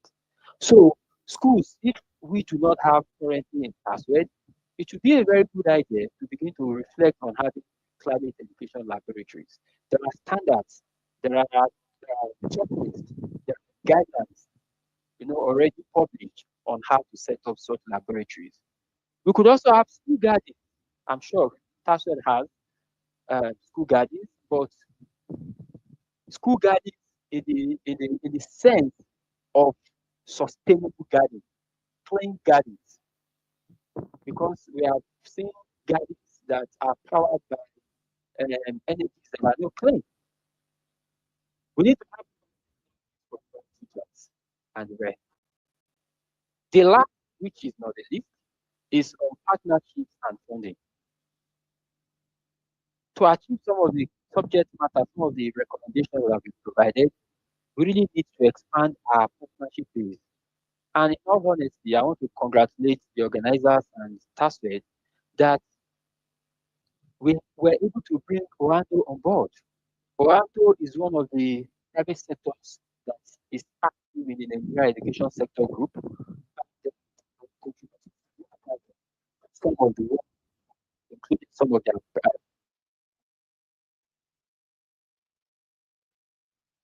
projects. So it's important if the level identify partners that can work with us in achieving and financing green teacher education.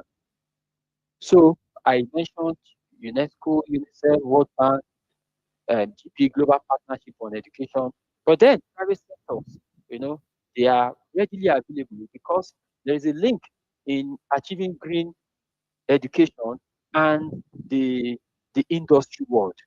So it also contributes to their growth. So we could explore all of those opportunities beyond the one I have mentioned in here.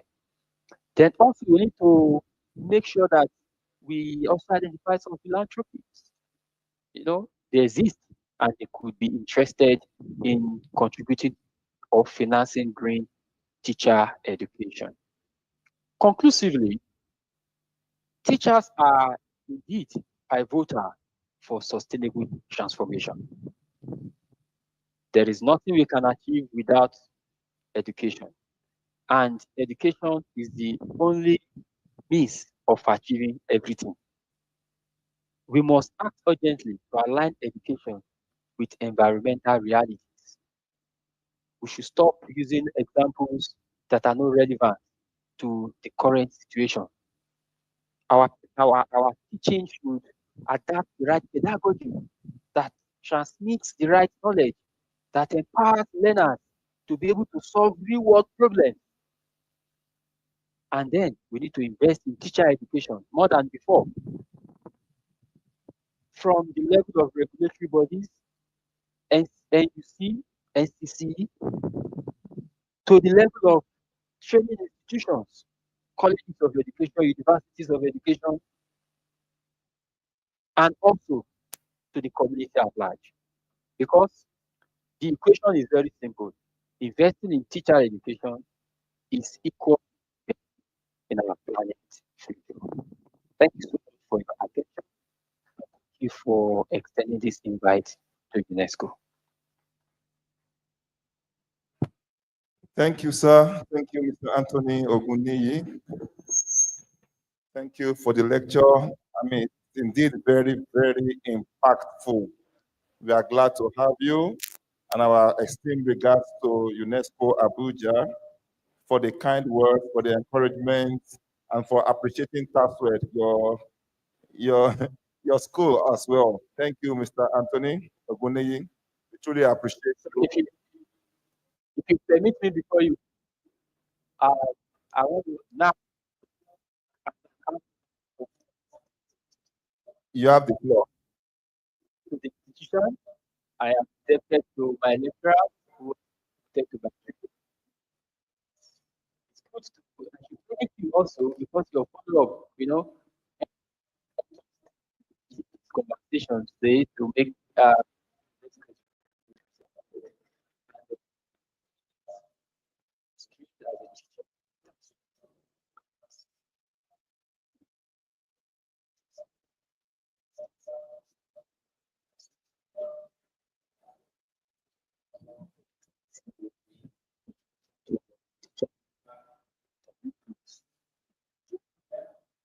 from the policy level and also the Africa. So I'm happy and Thank you, sir. Please clap for him. Clap for him. Clap for him. Thank you, our alumni. Thank you so much, Mr. Anthony. Our kind regards to the head of service at UNESCO Abuja. Thank you to all your colleagues, Mr. Paul. Thank you to Dr. Moma Enang. Thank you to everyone in your office in Abuja.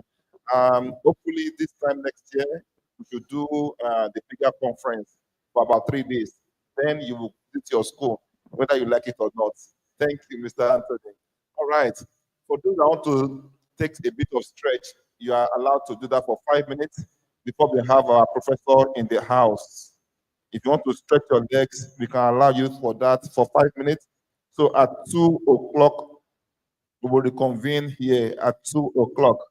We'll be back here. Then we'll have Professor Ojetokun Elijah Olalekan from Obafemi Awolowo University. Thank you. At 2 o'clock, we will take Professor Olalekan Ojedokun at 2 o'clock. So feel free to stretch your legs, move around, a bit of exercise, then we'll come back here at 2 o'clock. Just 7 minutes of stretch. Thank you.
We are teachers, and we should not be ashamed of what we do.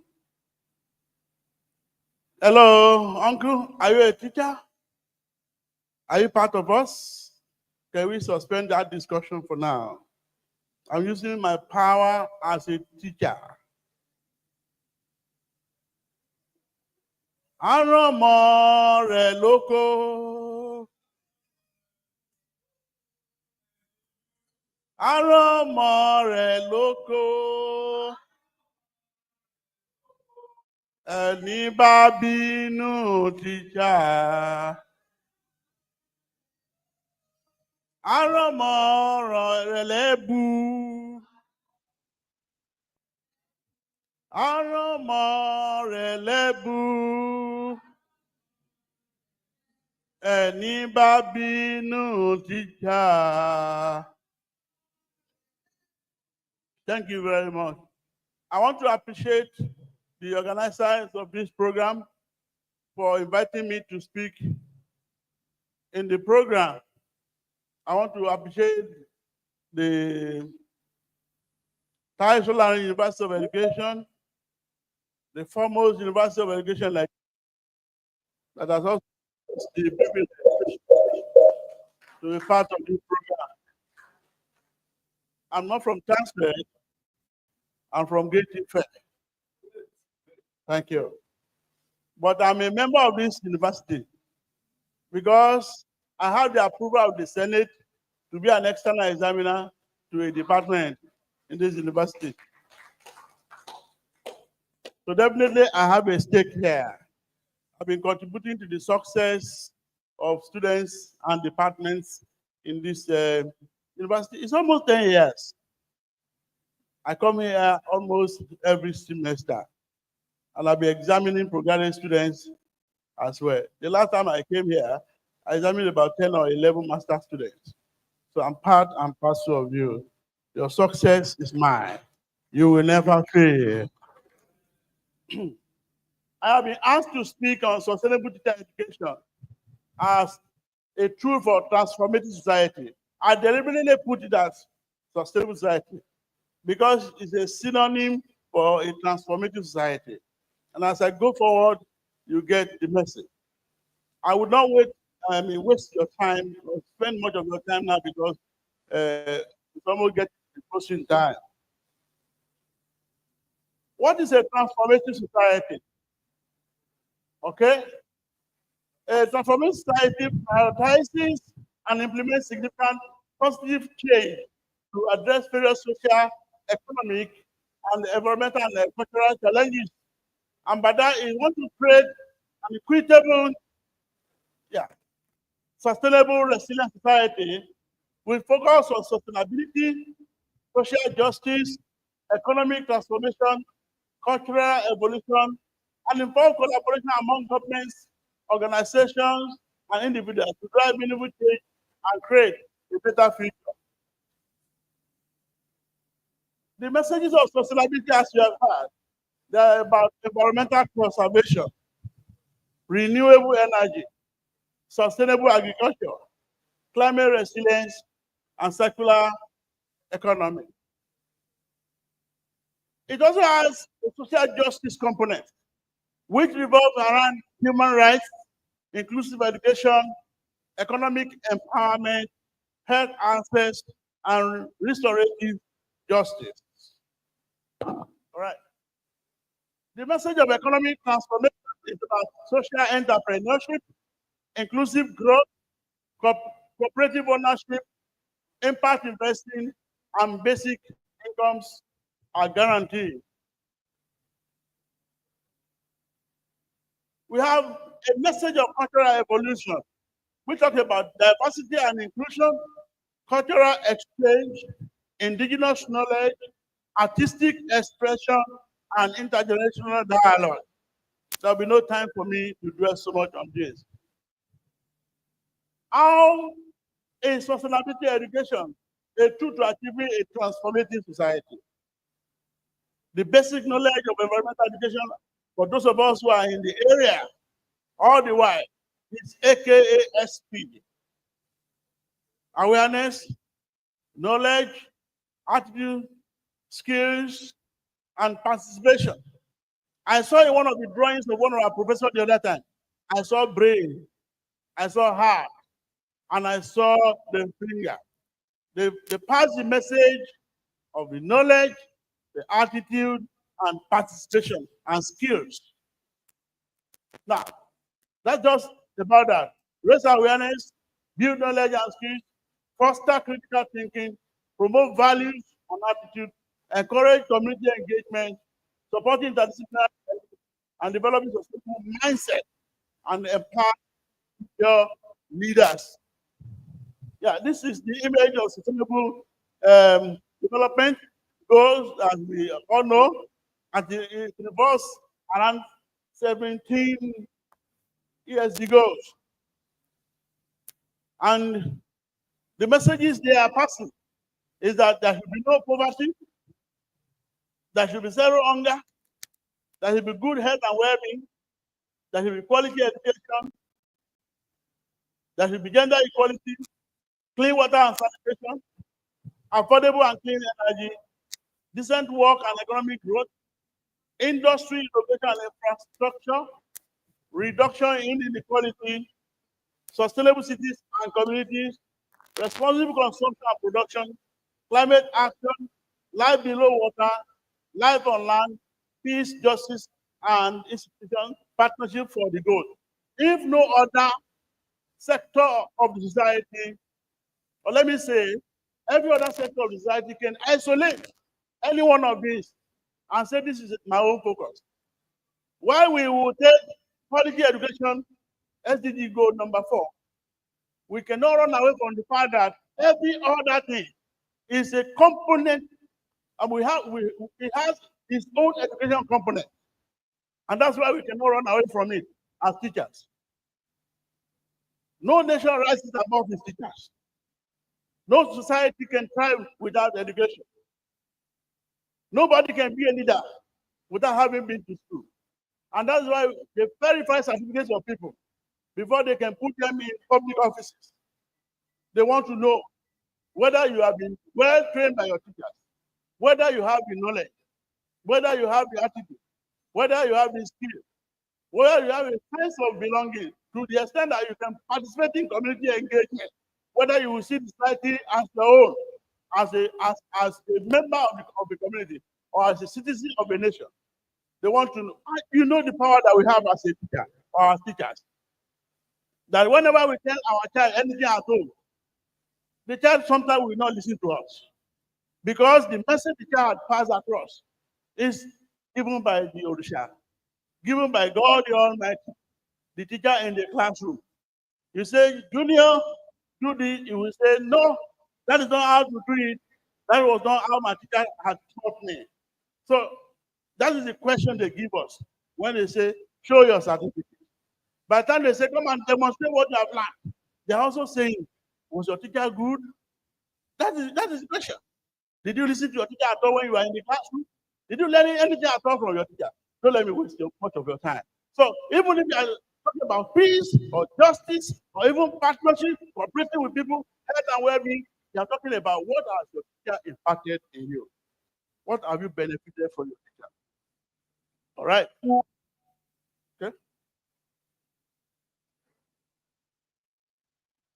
Well, I want to also emphasize 6 S's. 6 S's of sustainability. Sometimes when I teach this in the classroom, my class becomes rowdy. They say we should scale the economy within the capacity of the biosphere. We have to use the solar power to propel human processes. We have to recycle waste and reduce pollution. We have to share resources equitably by not hoarding. We have to provide an environment that is safe for all living organisms. We have to have sex to keep living on. Teacher education is a formal activity that we engage in as professional teacher trainers. And by the time we do that, we are preparing a generation of people. But we have to expose them to general educational foundations, such as sociology of education, history of education, philosophy of education, policy of education, guidance and counseling, measurement and evaluation and social studies. Those are foundational courses. The general education, we have curriculum and instructions, we have educational administration and planning and management, educational technology, and adult education courses. Now, teacher education is the formal activity also as well, because there are pre-university subjects that students learn outside the, before they come to the university. We call entry requirements to this tertiary institution. Okay? It is in the teacher education institution that we prepare people that will teach those who will enter into the university. So, if every other institution fails, the teacher education institution must not fail. Because at the end of the day, those that we produce will go and produce for us, those that we will still teach again, and those that other people will teach. If we produce dregs of teachers, we will be very unlucky to have students that cannot read ABC in the university. And the experience is very clear. The NCE is starting out. You will not be surprised that many NCE teachers cannot even write anything, not to be able to compose a simple sentence. So as teacher educators, we must not mislead the society by teaching them what is wrong about sustainability. It is very, very important. We must teach them the right. Now, I want to emphasize some of these things that I say. Yeah, there are pre-university subjects. In the arts, we have English, history, French, native language. Okay, then we have sciences, physics, chemistry, biology, mathematics, physics, and education, vocational and technical education, agriculture, home economics, fine and applied health, electrical and electrical, building technology, social sciences, economy, geography, and the likes. Okay, the teacher education program is designed to prepare pre-service teachers who are expected to register in an approved teaching subject as a major or as a minor for all these selections. We have to prepare them also for environmental sustainability. Okay, we have to expose teachers, student teachers, to the teaching of the learning culture of such courses in the natural sciences. About natural resources, food, okay, and farming, ecological system, waste management, energy and energy management, diversity, and climate change. In that context, subjects are physics, chemistry, biology, agricultural science, home economics, mathematics, electrical, electronics, and build technology. Okay, they will teach sustainable community development. The implication is that teacher education is supposed to be properly positioned to teach the contents with appropriate methods and strategies. They say, what is the meaning of pedagogy? Pedagogy is the science and art of teaching. When they ask me to explain, I will say the art, the science are explanations that we make, or the learning content that we need to learn. And the art of it is, or are the skills. Okay? Students will learn the subject matter. We tell them, when you now get to the classroom, okay, develop your lesson plan, get your resources, follow the stages, apply your learning resources, evaluate your classroom, watch the way you talk to the student, watch the pitch of your voice, do your classroom control, let everything be in order, do your assessment. Sometimes I tell my students, when you get to the classroom, the general name of your student is class. And I prepare them during my teaching. Anything that they want to say in the class, class. Listen to me. Let the pitch of the voice draw attention. I teach all those things to the student. In other words, as teachers that will teach education for sustainability, we have to be very dynamic, knowing our subject matter and know the method and impart the method, the methodical, so that our students will also learn from us because students live like their teachers. Okay, was it? A teacher program should prepare teacher about economic sustainability. I'm taking them one by one. Okay, by exposing their students there to learning concepts such as alternative futures, leadership and change. Okay, corporate social responsibility, consumerism and trade, globalization of the economy, accountability and ethics, international development, sustainable development, and ethical tourism and population. Subjects such as social studies, economics, political science, general studies, applier, and any area of study that is interdisciplinary to teach all the subjects at the teacher training level.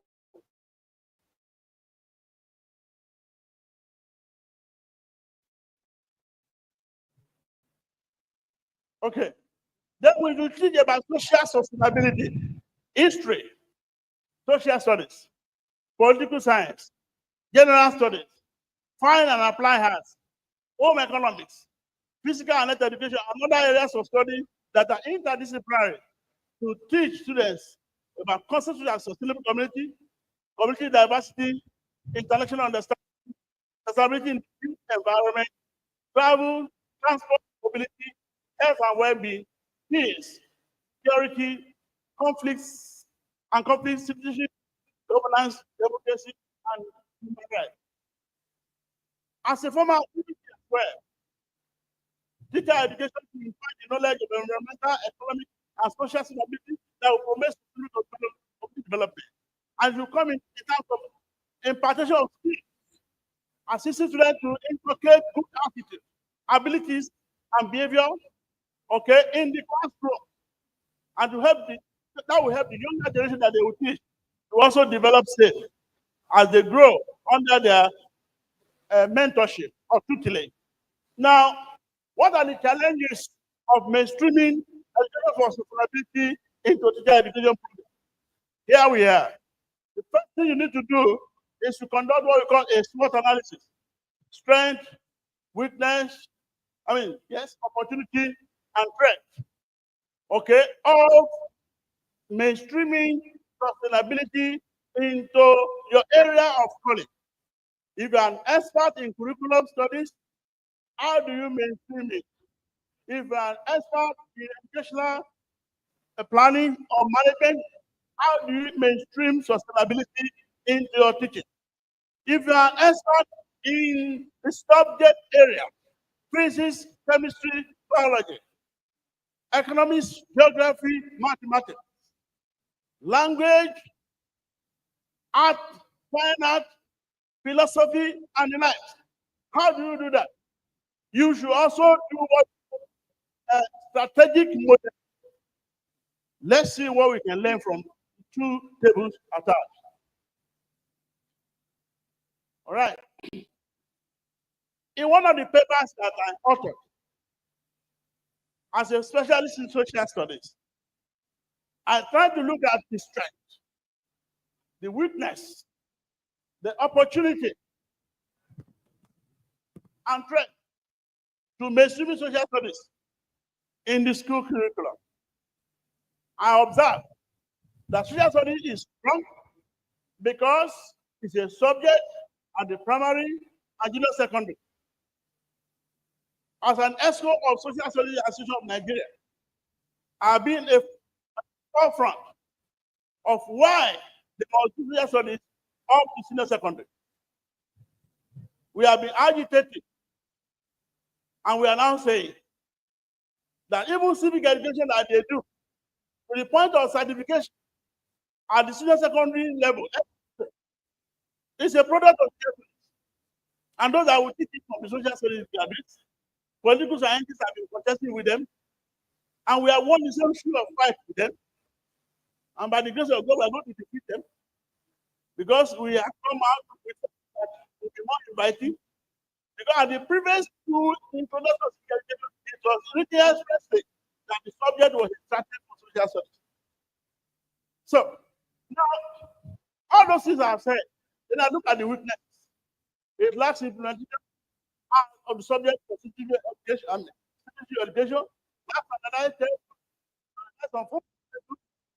Okay, I did that on and on. Then I look at opportunity for the subject. Say can be utilized to teach almost not international unity and progress.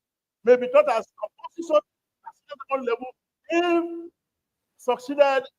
Give an appropriate recommendation. Okay.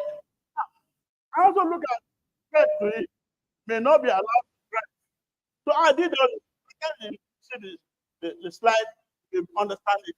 I want you to see and apply it to your own area of study and see the effect with mainstream your sustainability into area of discipline.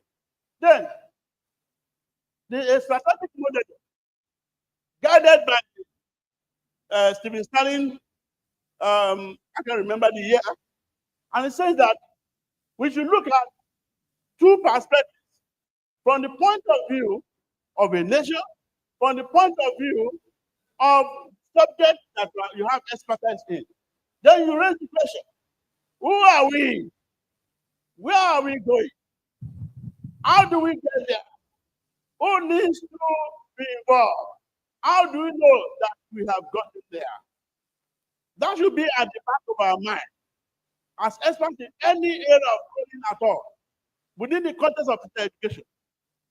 I need to emphasize this because if we have to go down to the primary and secondary level, an institution like this, we have to champion it for the state that we are working with. After we have acquired to integrate ESD into our teacher education curriculum, apart from the teacher development, as time goes on, we'll be running capacity building workshops for teachers in the primary and the secondary schools. Okay? We should be prepared to teach them what is good, what is right, what is just, and that which will not distract them from the main message of sustainability that we claim we want them to know about. And I tell you, if we don't work for sustainability, sustainability will work against us. God forbid evil. Now, without much ado, there are practical perspectives of integrating sustainability into the teacher education program. The first is curriculum diffusion approach. The second is experiential learning. Most of the time, we take students on field trip. What we do in the university is more of field trip, not excursion. Because field trip is learning outside the class. Excursion, well, it has little learning components. It's just an excitement to release the tension that students have been exposed to in the course of their learning. Critical thinking, system thinking, value-based education, participatory and reflective teaching method. We have to be selective about the method that we use to teach education for sustainability. And we have to be participatory. Okay, well, that's the method. Then we have to be culturally relevant. We have to teach what is culturally relevant. Then technology enhanced sustainability education. We cannot run away from technology. Everything that we do now is technology oriented, technology bound, technology guided, and even in this area of artificial intelligence. Okay, somebody had even mentioned at the time, he said at every revolution, there will be a destructive technology, in which case many people don't even visit the library again, and they are dependent on all that they have at their hand, which are produced by, their main library is now the artificial intelligence apps that they have at their disposal. And on the long run, they will plagiarize. They will not be able to produce productive studies. Their literature will not be applicable to anything.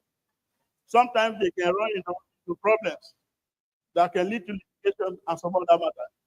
So we have to use holistic approach, professional development and collaboration, and the assessment and policy alignment.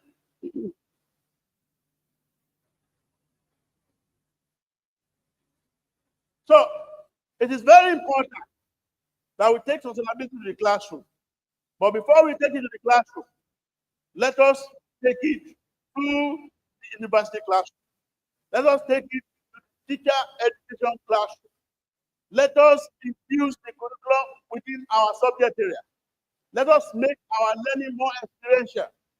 Let us familiarize ourselves with the basic content of sustainability, and let us make sure that our methods are enhanced methods that are technology driven, and let us ensure that we develop students that have the awareness, they have the knowledge, they have the attitude, they have the skills, and have sense of belonging to the extent that they'll be able to participate in the activities of the society that we are trying to build together. Thank you for listening.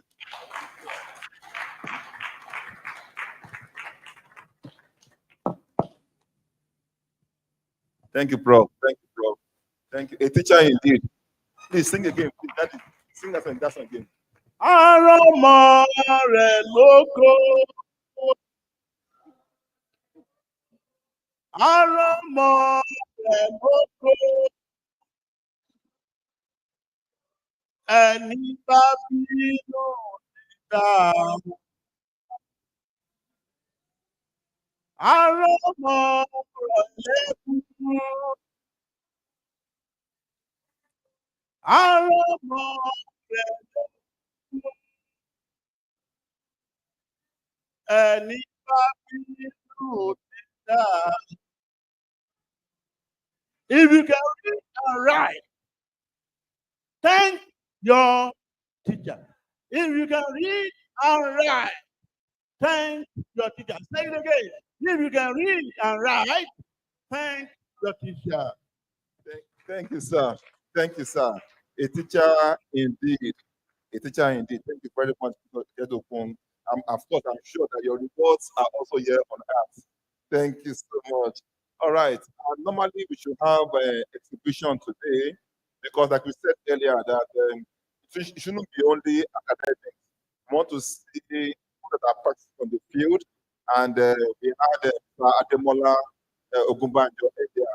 I think it was quite inspiring to see those that are practicing what we are talking about on the field.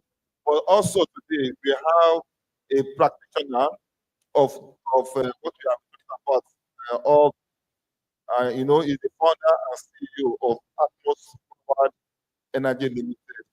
They are into renewable and green energy and solutions. Of course, that means your inverter, your solar panel, either grid or house use, they have all those solutions. So please join me to welcome Mr. Tayo Odejimi, the founder and CEO of Atmos Powered Energy Limited, to tell us what he has for us, and perhaps he will tell us what solution you may need for your home. So stop burning fossil fuels and start using renewable energy. Thank you, sir.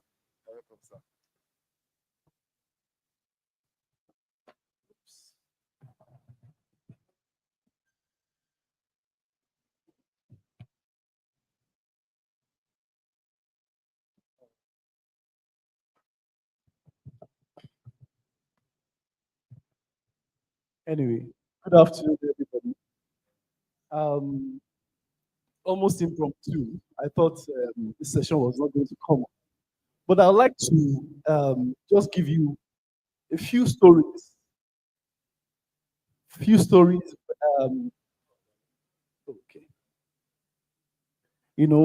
Of this clean energy solution. When people talk about burning fuel, okay, first of all, can you afford fuel? Can you afford to be running generator every time? So people have used that as a basis. Let me change solar energy. But there's something that's, especially with us in Lagos, after you have gone all through the day, the traffic, and you now come back home and there's no light. That can give somebody some mental problem. So the kind of testimonies that we hear is that I don't even have to put on the generator and the solar panels, the inverters, and everything. They're just in place. It is cost effective, because in Lagos, you have some people that are on plan A, and they don't use it. They don't use any except maybe a few times. Some people, moment they recharge their NEPA card like that, they are watching it. They're watching it till the end of the month and recharge again. Some people, for just, a little that they have invested in solar energy, their lives has changed. I'll tell you the story about this man. Has a shop and he does embroidery, he does everything, and he told me that he has every month he spends 210,000 naira. That's before the subsidy was removed. 220,000 naira on fuel alone.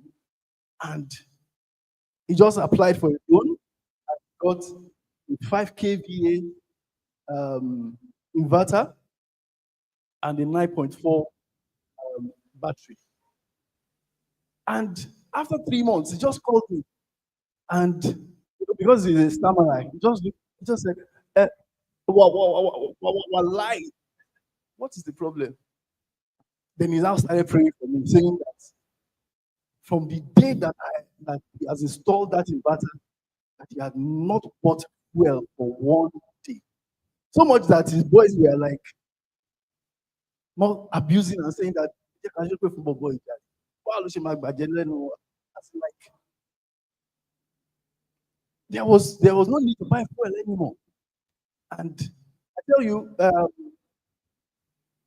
one thing that we need to appreciate with our government is that not only have the sustainability been encouraged, but even in the energy sector, For example, what we might not understand is that just like telecommunication was regulated when Obasanjo came in, it's the same way that the energy sector is regulated. We have more participation of so many things.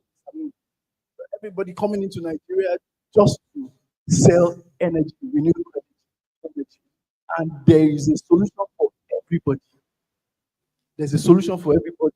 If you have 250,000 naira, you can serve your home. There are some that have, if you can afford for 5 kVA, there's a solution for you. And if you have a factory, there's a solution for you. And the fortunate thing is also that the banks, almost every bank has a desk for energy finance. And there are other people that are available, that they want to finance you. And, if you do not know something about this, can you imagine that if you put 2 million naira down for solar panels, batteries, and inverter, the banks can finance you, and what you will just as interest might just be less than 100,000 naira at the end of the year. That's relative. Some other cases, maybe between 6 months. So I want to encourage us not only to just be listening to sustainability, let us also participate in it. I have a few of flyers here. We are from Lagos. Agada is our office. You can call the numbers, and we will give you free consultation, whichever, no matter how big. We consult also for big organizations up to 100 kVA. And even if you have just want something for your home, for your children to just maybe watch TV at night, or you want to even put AC, you'll be shocked that a little solution you can use AC all through the night, and the sun will replenish your batteries. And the funny thing is this: kind of batteries that we cell. Sustainable are not those ones that you have to recycle again and again. Lithium-ion batteries, they have lifespan of between 8 to 15 years. And if you can buy a battery of 1.5 million, and you can use it for 15 years, that's not like 100,000 every year. Let's encourage, or let's just buy one. Try. Thank you very much.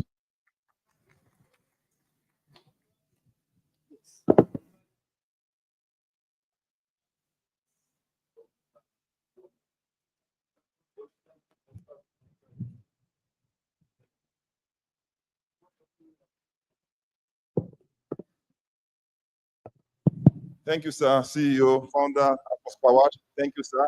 I have a question. Not for you, sir. I have a question, and I'm willing to give out something for whoever gets it right. Can I ask the question? Can I ask the question? Mr. Tayo or Dejimi spoke about inverter, renewable energy, and all of that, solar panel. Earlier also, our CEO president of Owado Clean Energy spoke about relatively the same thing. Now, this is my question. Nigeria is rich in gas, right? Mr. Ademola Okunbanjo mentioned it earlier, that we are very rich in gas. So we have CNG vehicles that we are doing now. Likewise, he also mentioned, and there is also rich in lithium to make battery, right? You also said it now, Natayo, we are rich in lithium. Now, we have learned a couple of things today. Question, what would you rather that we major on? The gas we are rich in to power our home, or the lithium we are rich in to power our vehicles? What do you think we should major on right now as we have learned? Yes, sir.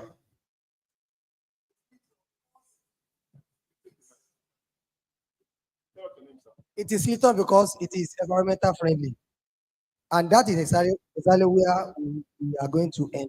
Because later we are going to transit from gas to lithium, whether we like it or not. Gas to lithium. Thank you very much. Somebody else want to try? Thank you, Madam Ansel. Thank you. Please come forward. Please come forward. You can use the mic. So you tell us what we should be doing and why we should be doing it. Okay, I actually want to support his answer. Okay. But in the sense that since both speakers yes are advocating for energy transition, yes, that as a Nigeria we should embrace energy transition from fossil fuel to renewable energy. So since majorly what we have now is we depending on gas. Yes. So we should relieve the dependency on gas and migrate towards the use of renewable energy. Mm-hmm. And in that sense, we will not only be mining the lithium, but now migrating towards producing battery ourselves. Thank you, madam. Thank you. So they have both said the same thing. Please clap for them. Clap for them. That means they were listening all the while. We are all listening. I believe we all know the answer. Tademola was very emphatic about it, that using gas, you are still exploring, and thereby you are still burning fossil fuels. So to explore the gas from the ground, you are spending a lot of energy doing that. But the lithium also, we do some, but it has a better lifespan and it's cleaner, by far cleaner than the gas that we are flaring. So thank you for listening. We have gained something, absolutely. So I'm not a teacher like Professor Jejo Okun. I'm not a businessman like Mr. Tayo. But of course, I can share what I have here with you, and just to put things together. I'm more of a negotiator. I'm more of a person that connects the points and I'll put things together. All right. So this is where we are, and I want to just all right. I think you can give out lunch now, please.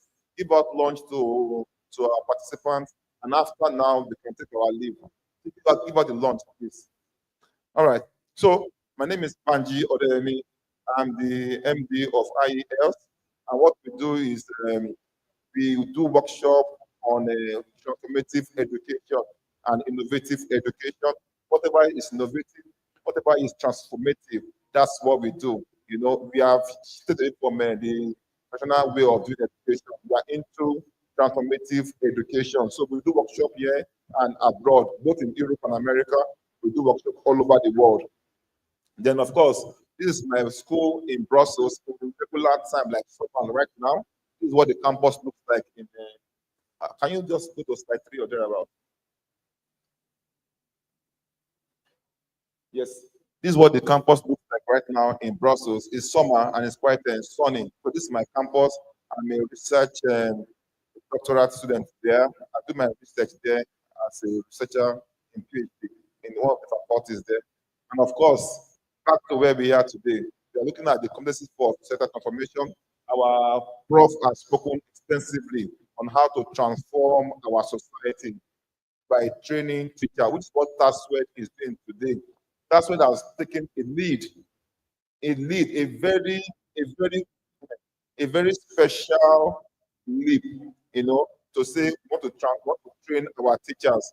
And I've received a lot of commendations that what we have done is indeed is pioneering. So I think TASUED should clap for themselves for being the pioneer in Nigeria that want to train teachers on such competencies. We are glad, we are happy about it.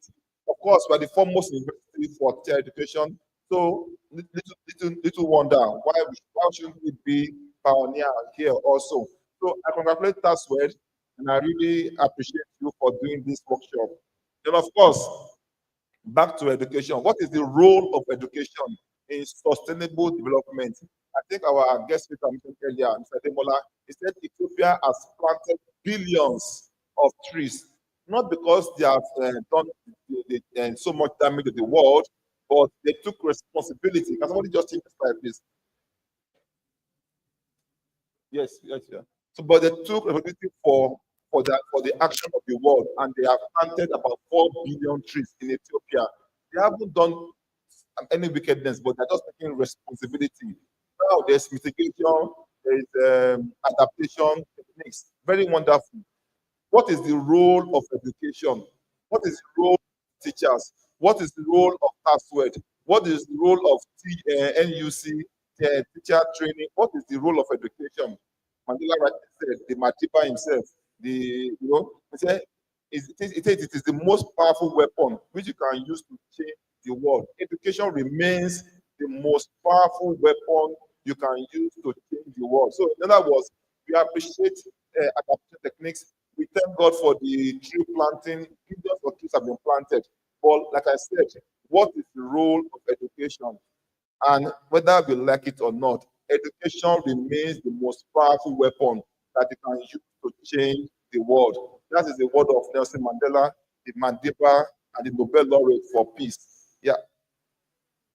Then, of course, it is also the catalyst for achieving the SDGs. Our prof mentioned earlier that we have 17 of them, from zero hunger to no poverty, to equality, to equal education, to sanitation, up to peace and partnership, and here we are. But education is a catalyst for achieving all of these 17 SDGs. So what I saying in essence is that as an institution for education, the onus lies on us as teachers that we hold the password, the key to achieving a sustainable developmental world. We hold the pass key. Do you agree with me that we hold the pass key? Okay. So, yes. So also ESD, as we mentioned earlier, about our different, by the way, just shout out to our professors, from Dr. Olagunju, the NATCOM SecGen, to Marco Rickman, professor at Germany, to Gregor, another professor in Slovenia, to Eric Pouliard, professor from France, to our alumni, Anthony Oguniyi of UNESCO Abuja, Of course, we are grateful to all these wonderful resource persons. Of course, Mr. Ademola Ogobanjo of Owando and our professor in the house. We are grateful, we are thankful to all of our resource persons. They have done wonderfully well, wonderfully well, wonderfully well. We are grateful to all of them. All right. So ESD empowers you and I. It empowers us to have knowledge, skills, values, attitude, and behavior to live in a way that is good for the environment, for the economy, and society. It also encourages people to make smart, responsible choices that help create a better future for everyone. So the essence is to be able to live in a smart, responsible way that can help create a better future for everyone. And this is UNESCO's urgent challenge for an urgent response for facing the world's challenges. As teachers, teacher, teacher learning for development, as teachers, what do we need to know? Our prof already mentioned some of them. We have to invest our time in evidence-based practical approaches to integrating ESD. Can you flip the slide? Into teacher education. And of course, he also mentioned the challenges that teachers face in the middle of the demand for quality education. They have to also adapt transformative pedagogies. And of course, action competencies, which was what Professor Bugard also mentioned earlier. Then, of course, then we talk about the ESD teacher competencies, which was also mentioned by Professor Eric Gilliard earlier. So these are the things that we have to focus on, the action competencies. Then back to climate change. We are saying that education is crucial to promoting climate change. Education is crucial to promoting it's crucial to promoting climate change. Education is crucial to promoting climate change. Also, it is necessary and a catalyst for sustainability. Then, of course, the whole world recognizes the importance of education and training in addressing climate change. So, whether you go from the north or from the west or from the east, education remains a catalyst and it is crucial to promote climate change and a sustainable environment, right? Then, of course, what are we dealing with? Greenhouse gases from fossil fuels, from agriculture, from construction, from buildings, from farming, from methane from the animals. We are dealing with these are the 6 or 8 most common greenhouse gases that we have. We have the carbon dioxide, we have the methane, we have the nitrous oxide, we have all of these things, hydrogen oxide. And if you care to know, you can see that these are the Earth boundaries. We have exceeded 6 out of the 9 Earth boundaries. We have exceeded 6 out of the 9 Earth boundaries. So we are only left with 3 that are still, the ones in white are where they are still a bit safe. The ones in red, we have exceeded all of the boundaries, from biosphere to climate change, to land system, to fresh water, to chemicals. Everything has been exceeded. We are only within 3 boundaries that are safe. So there's need for us to reduce our CO2 emissions. We just have to reduce our CO2 emissions. And that's why we have brought in people that are into this business to say, okay, we have solutions. We are into clean energy. Gas is good, but it's a better option, which is electricity, using battery, right? So that we can reduce the CO2 and be within the safe zone. Out of 9, we have exceeded 6 boundaries. So we need to reduce our CO2 emissions. And of course, please take the slide, please. Some of the things that we have seen earlier today from Moando is that he said they have provided some of these things. For example, the train in Lagos, the buses are running on electric, on battery, on electric power. So, and he told us how many they plan to do by the end of this year. So it is not laudable. I think we should key into it. There are many secondary businesses that can come into this electric vehicle. For example, talk about lithium battery, the EVs now.